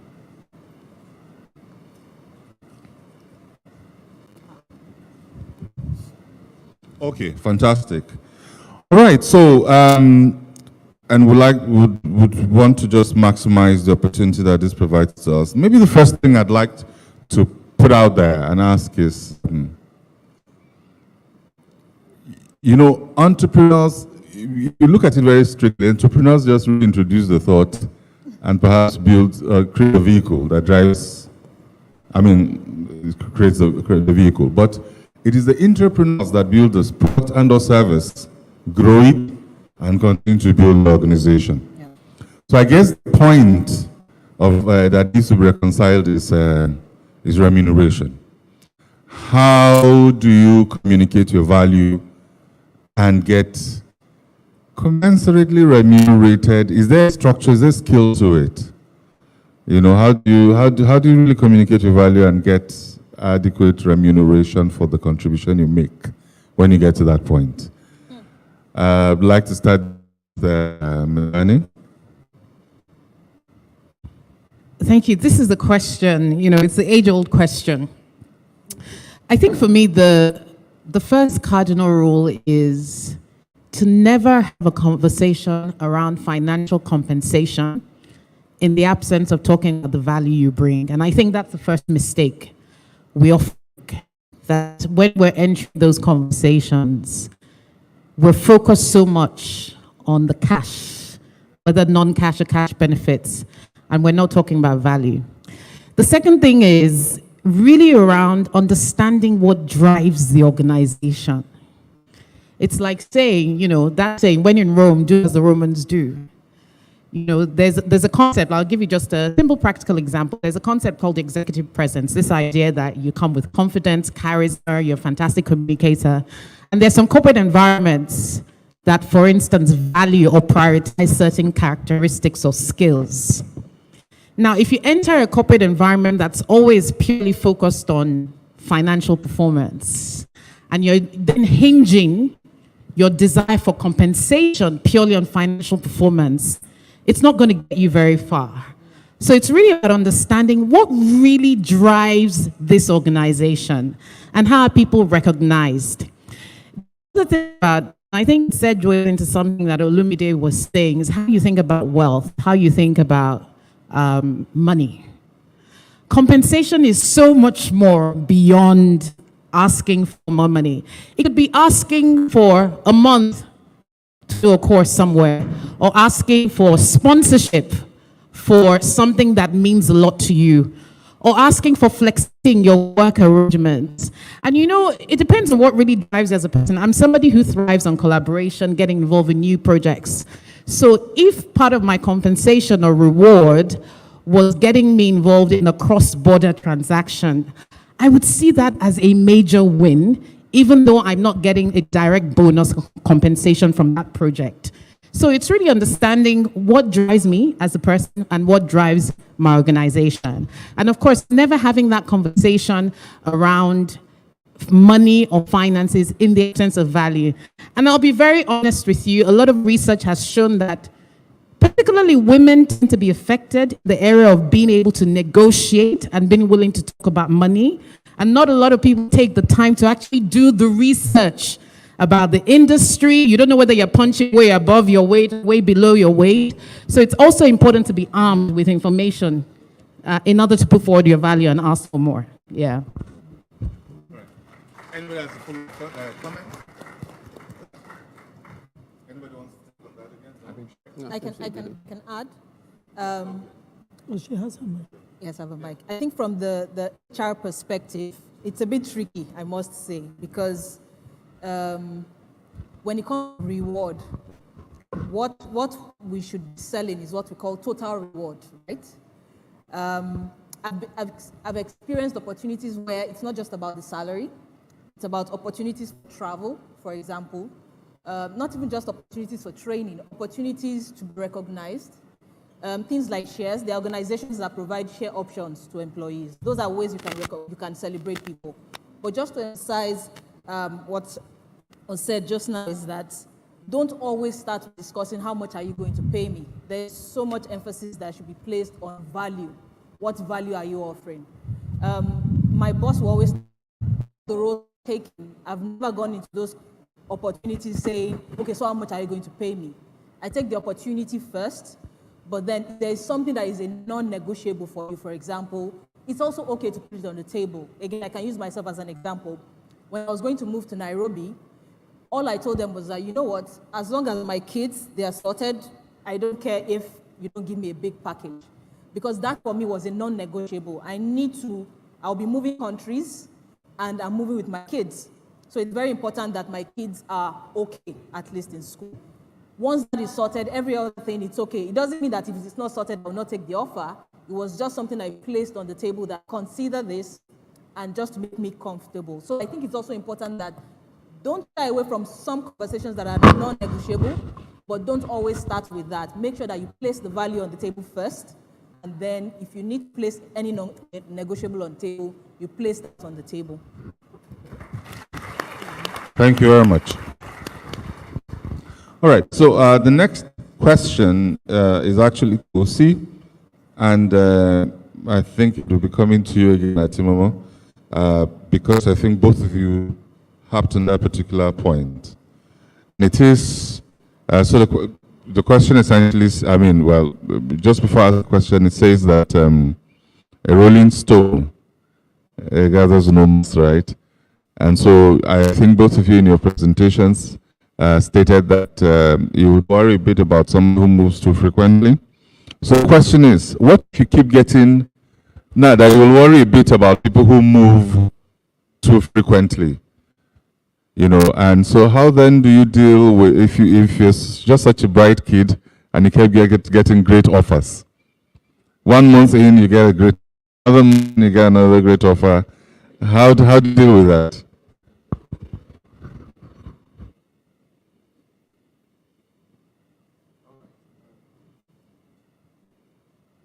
Well, first of all, congratulations, bright kid, for your offers. You see, you need to be careful. I always say, you need to look at life as a long game. Okay, we don't think in the short term only. All right. There will always be offers. There's no doubt about that. There will always be offers. But don't be confused. Don't think because you're the best thing that happens since sliced bread. Okay? You need to stay focused. And it's also a function of what is driving you. What is your motivation, really? Are you motivated by an extra ₦1 million on top of your current pay? Is that really what's driving you? You know, and maybe linking to the first question that was asked about reward. Sometimes reward can come in form of more work. I'm not active, but that's the truth. Because in doing that more work, you're picking up new skills. There's value you're adding to yourself. And posterity will reward you at some point. I talked about the principle of giving and receiving, sowing and reaping. It's fundamental. The problem is, don't expect that you must reap where you sowed. You see, but reaping you must. So that reaping may not happen in the same organization where you're giving so much. Also in the course of my career, I had to take a pay cut to join another organization because I felt I was going to add more value to myself in this other organization, even though I was going to be paid less. And so, especially when you're kind of in the early years of your career, you want to grow depth. You want to build capacity first. So you must shut down some of that noise. And so when I see, somebody moving from one place to because it's a matter of, it kind of is an indication that you're not really sure what you're looking for. And so that's one of the reasons. Secondly, it could be, like I said before, you just were not comfortable with that environment and always want to be comfortable. Growth will never be comfortable. It will never be comfortable, okay? And so it's not about being offered something more. You need to stay focused. You need to stay focused and make sure you've acquired sufficient skill to a certain level where you feel, okay, this is the right time to make that call. You know, because when I'm with you and I see you've been moving around, I try to have more conversations with you to really understand what is driving you, what is your driver. Because what it says to me is that in the next 2 months, somebody else offers you, you're going to leave my company and leave me hanging. And so it's a concern for me. So yes, you're bright, yes, you're smart. I understand that you're getting offers, but ask yourself, what am I getting out of this? And just focus on that, get it done. When the timing is right, you will know that, okay, this is the time to make a move. But don't make moves just because there are better offers out there. I don't think that's a very smart thing to do. Okay. Mr. Timomo?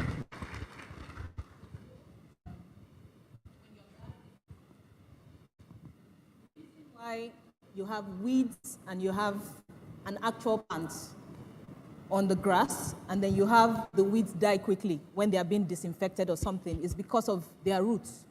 So typically weeds, their roots don't go as deep as the natural plants go. And what am I trying to say is that it's very, very important you dig, you build depth.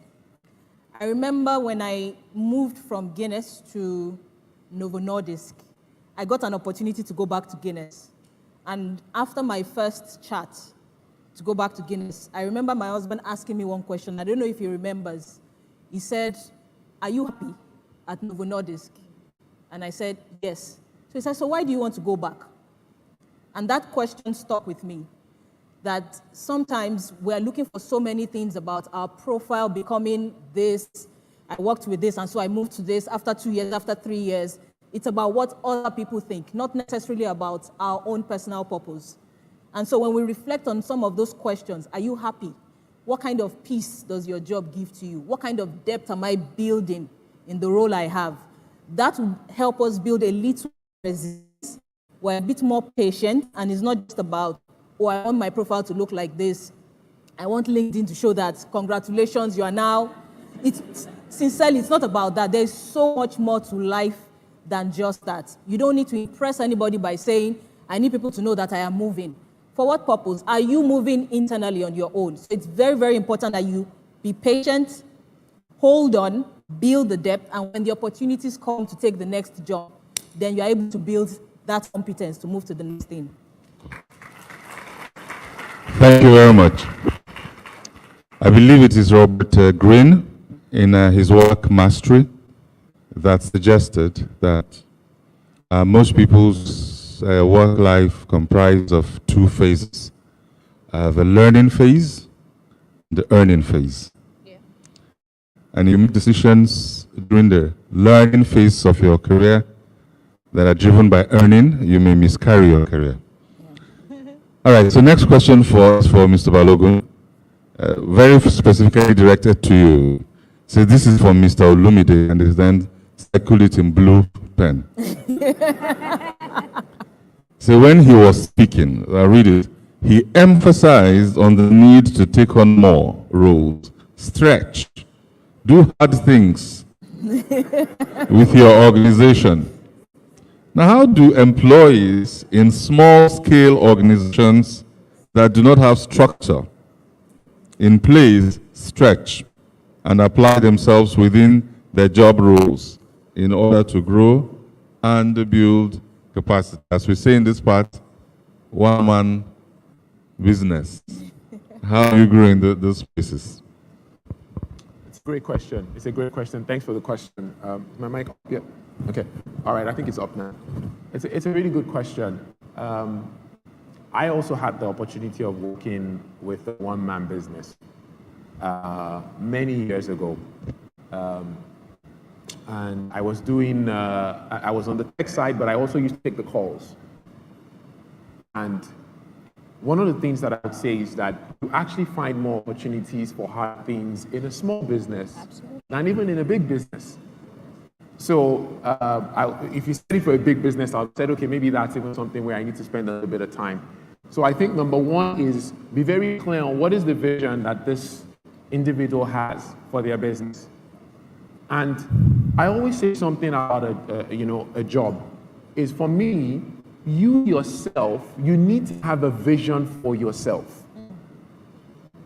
And then what you're doing is that you're looking for business that can help fulfill your vision, and at the same time you fulfill the company's vision, right? So very quickly, I spoke about myself, and I studied at IFE, I studied computer engineering. I didn't have a computer until I was in 400 level for a 5-year course. And it was hand-me-down Sony Vaio for my sister. I needed to charge it for 10 hours for me to work for 2 hours. But when I got the computer, and then Andrew Carnegie, a very wealthy man, built a lab in Ife, that was what really changed the trajectory of my life. And I always told myself, I want to do this for more people. So I'm always looking for companies that are trying to provide access for others. So what I would say is, when you bring that into a small business, ask yourself, and that's where I said, and I know some of the time you can start out and you're just trying to make a living. But at some point you need to start asking yourself, why do you really do this? Because you're not gonna, you need commitment to be successful in anything in life. They say without commitment, you will never finish. So what I would say is that think about how you can help that business push even further. And put a proposal in front of that business owner and say, hey, do you know that we could be doing X? And those are the things that I did when I was working for that one-man business, to the point where, by the way, I was doing this as an IT student. When I was leaving that business, they didn't want me to go. I had to go back and finish do my final year. They didn't want me to leave. When I finished, they were looking for me to come back, because I was always saying, no, we should be doing this. No, everyone knew me. Like, they'll call and say, I want to speak to Olumide. Nobody else. So how do you think about pushing the envelope for that business, putting a proposal before the business owner and saying, how about you support this and let's help move this business forward? Thank you very much. Ndidi, I know you have a rider, but let me read a question for you, and so you can take both the rider and the question has been asked to you. It says, can Ndidi Ukaonu speak more on the career life cycle, especially the degree myth at the taking stage of the cycle? Did you say that? Yeah, so I guess I should start by just piggybacking on something Olumide said. When you ask that question about how can I grow in a small business, that small business is not the only platform you have. There is a lot of power in volunteering.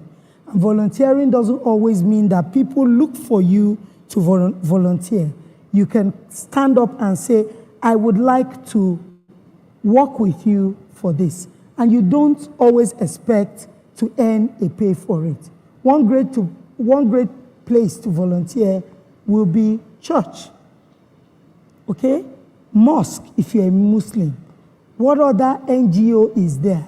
What is happening in your estate association? What's happening in your children's school, your cousin's school? One of my professors at Harvard said something. He always wanted to join the board of a large corporate.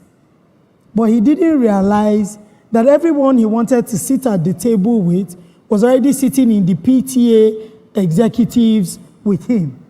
So the influence he was chasing, he already had. So you must look for platforms beyond even that job. What Olumide said is right. Push the envelope there, but there are other platforms for growth that does not necessarily mean money. Career life cycle. You want me to talk about taking, okay? Look, I'm sorry to break your heart. Every time I say this thing, I have to beg young people. You're not that hot. Calm down. I'm sorry. okay? In the first half of your career, you're not focused on money. OC said it, depth. You want to build everything that it takes to now demand for money in the second half. I taught the career GPS class, thanks to Bukumi, who is seated here. It's the most sought after class that I teach in the CCG circuit. How your second half is going to look will be determined by most of the things that you do in the first.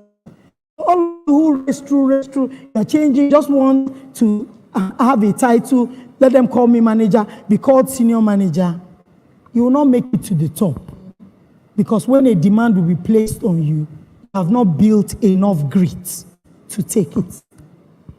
All right? So what do I mean by you are taking? You are taking skill, knowledge, mentorship, opportunities. That is what you are taking. All right? And it's the organization that is giving you that.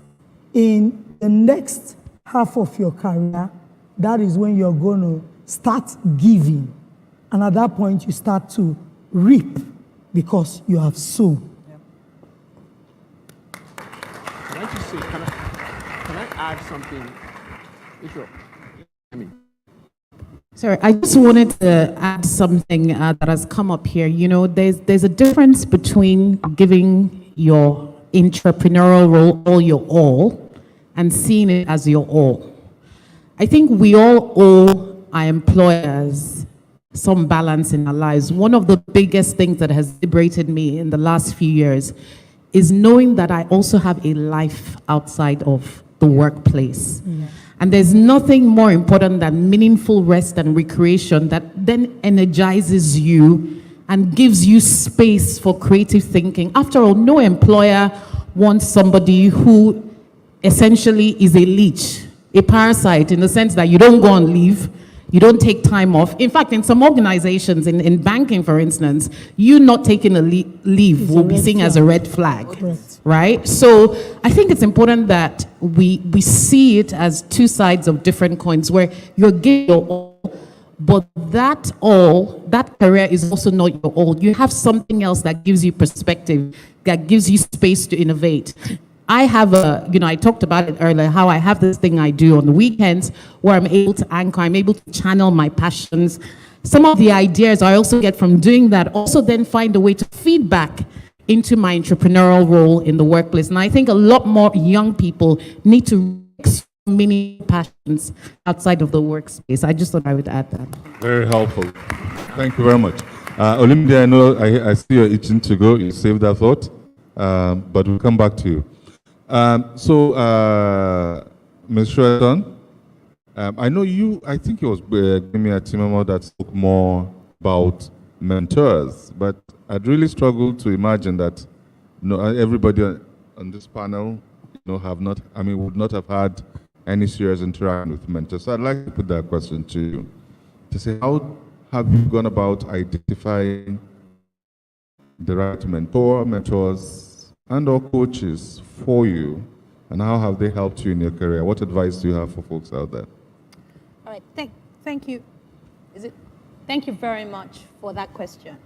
So I would say that I didn't start my career understanding the value of mentors or mentorship, but I was very fortunate to have bosses who quickly recognized my skills and took on that role of a mentor, but I didn't really understand or appreciate it. But by the time I got to the middle management level in my career, I understood the value of mentors, and I started to seek out mentors and coaches very intentionally. And when people talk about mentoring, they always think about maybe mentors are people that are more experienced or older or more advanced in their career. No, I've found in my own career that mentoring can be on every level. So I have gotten mentors from people that work 2-3 steps below me in terms of a grade. So mentor, for example, with technology. The older people are not as savvy and so I've had people who have mentored me in that regard. Mentoring with financial management. Not necessarily has to be someone that's experienced, mentoring also from people who are doing things I haven't done. So when I got into this role as a CEO, as female CEO, I was deliberate about seeking out, one of my mentors is Mrs. Awosika, about how she succeeded. She worked in a similar function so that they can coach me. I have a support group, 360, for example, Rolake, NDD, Bumi is here. These are senior executives who are working across different sectors, who have different experiences, and just simply leveraging on their expertise, their experiences, their failures. So I guess my message here is, no man is an island. You can never succeed alone. You need help. And just even sitting down here, all of us are supposed to talk about entrepreneurship, and we've spoken about it from different perspectives. And I have learned from them, and I intend to build relationships with the people that are on the panel. So my message is to, whether you're just starting off, you're a middle manager, or you're a senior manager, be deliberate about looking out for people who have skills that you covet or you don't have. Either they're junior people, they're senior people, but don't look at mentoring from just you taking, like you said. You must see mentoring as value adding. So they're adding value to you, and then you must think about, how can I also add value to this mentor, whether a senior person or a junior person.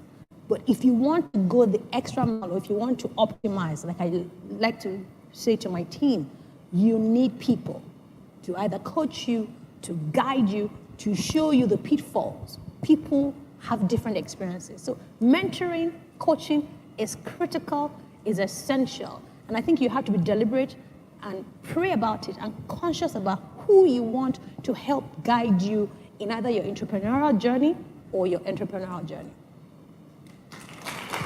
Thank you very much. I just cannot resist the temptation to emphasize a very important point you made there, and that is that mentorship, or indeed any of those kinds of arrangements within that spectrum. Because I heard somebody once said, scratch mentors, get a supporter. That's maybe something elevated. And it's true. I mean, there are people who would hold your hand to places and, that. But again, coach, mentor, supporters, that seems to be the spectrum. I mean, something along that spectrum. But at all events, these are people who give you a bit of access to them.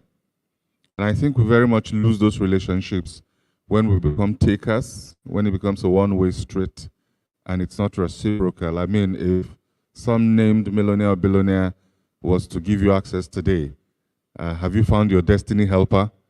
Is your next request for house rent? That moment you kill the entire relationship. But assuming it's somebody and you can say, look, what if I put together your memoir? Now that's something they don't have time to be able to put together their memoir. And so you're giving as much as you're receiving, and quite frankly, you receive just because they give you access to them, more than anything else. So thank you very much. We'll be bringing this to a wrap, and I'll go around the room and ask everyone, beginning with Ndidi Ukano, and just right down the road, 1 minute. That's going to take us above our threshold, but we'll do that, to share with us your closing thoughts. Wow, for me, it's easy. Work is more about you than is about anybody else. And if you take this far enough, you see that through work, even the lives of your children, you will revolutionize that.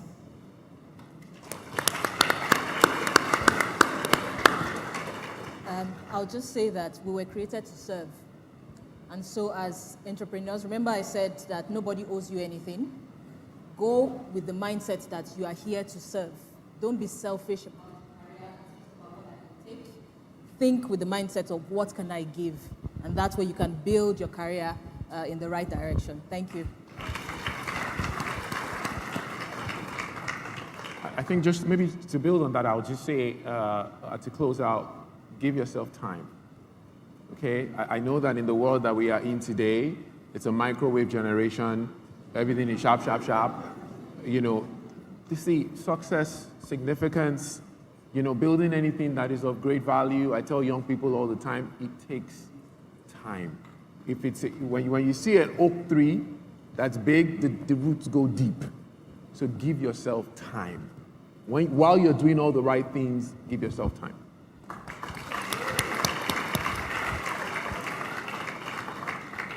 All right, so I didn't have the chance to focus on this point when I was doing my presentation, because I think you had spoken about it. For me, everything is about mindset. Mindset is the singular most important thing for any individual. So I want you to leave here going back to think about, what is my mindset? How do I see life? What do I want out of life? Why am I doing what I'm doing? And if you're able to influence your mindset to think about the impossible, then there's literally nothing that you can't do. So it's all about mindset.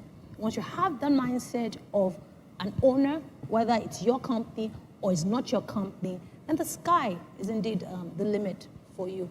And for us saying that people are moving up and down, just to add to that, it's actually okay to actually do it. Because you will learn, you will make the mistakes, you understand very quickly that it's not sustainable. And it's when you learn the mistakes that you're able to actually grow and be a better individual from the mistakes that you've made. Thank you. Thank you.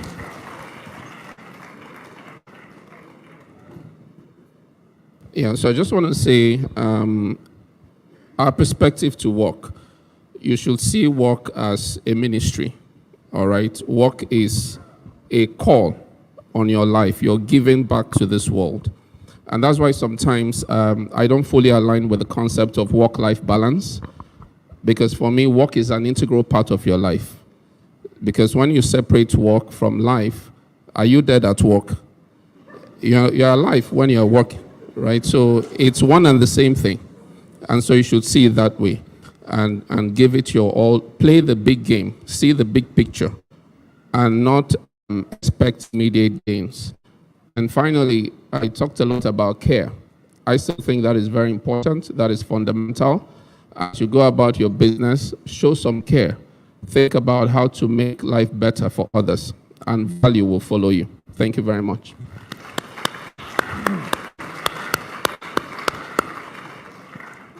I think I want to wrap up thinking about this scripture that says, "Seest thou a man diligent in his ways, he shall sit before kings and not mere men." And you know, we often think about purpose as this big thing that we're all chasing. It is actually possible to find purpose in work. And what better fulfillment it is to be able to plant a tree whose shade you may never sit on. So I would say that whatever it is your hands find to do today, whether you're junior management, middle management, senior management, just work on it like your life depends on it, and eventually you'll reap the rewards. Thank you.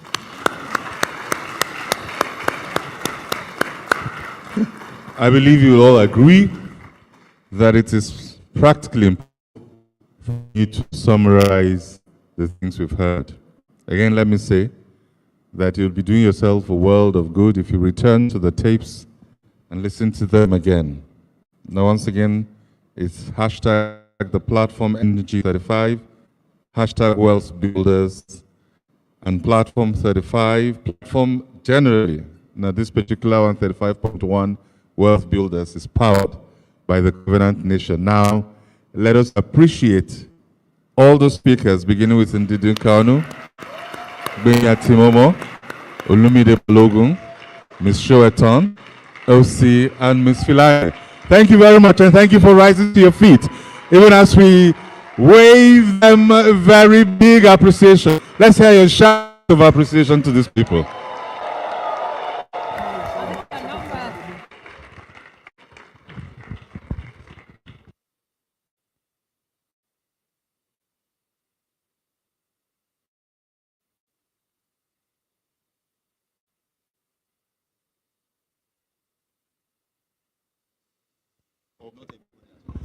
All right.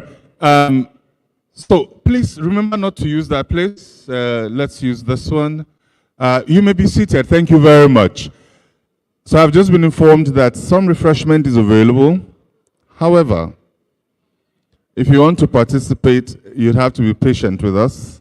The ushers will guide you to the place. If you get out of turn, then you are not headed to the spot, please. You've been very well behaved so far, and I believe that will end well.